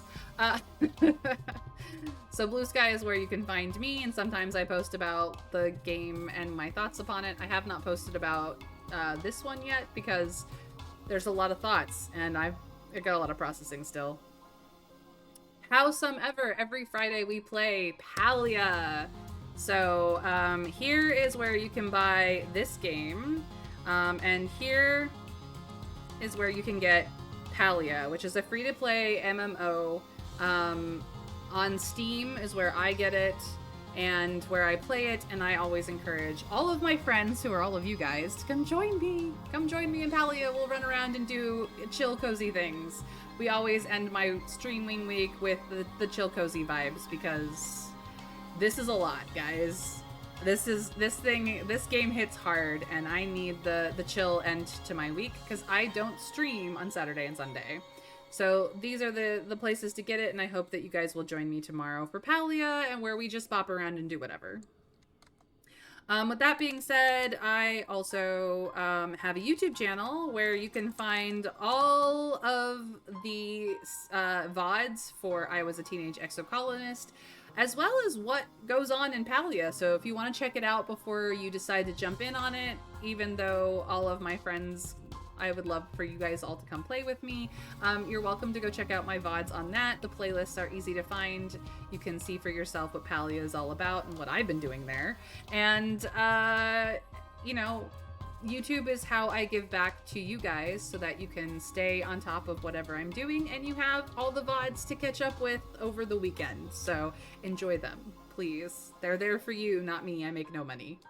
It's time to raid. If I don't have someone live, I make new friends, but here is my raid message either way. If you don't like it because it's barebone basic, just like me, you're welcome to use your own love heart or raid emojis that you have available from your communities. Let's see here. You know what?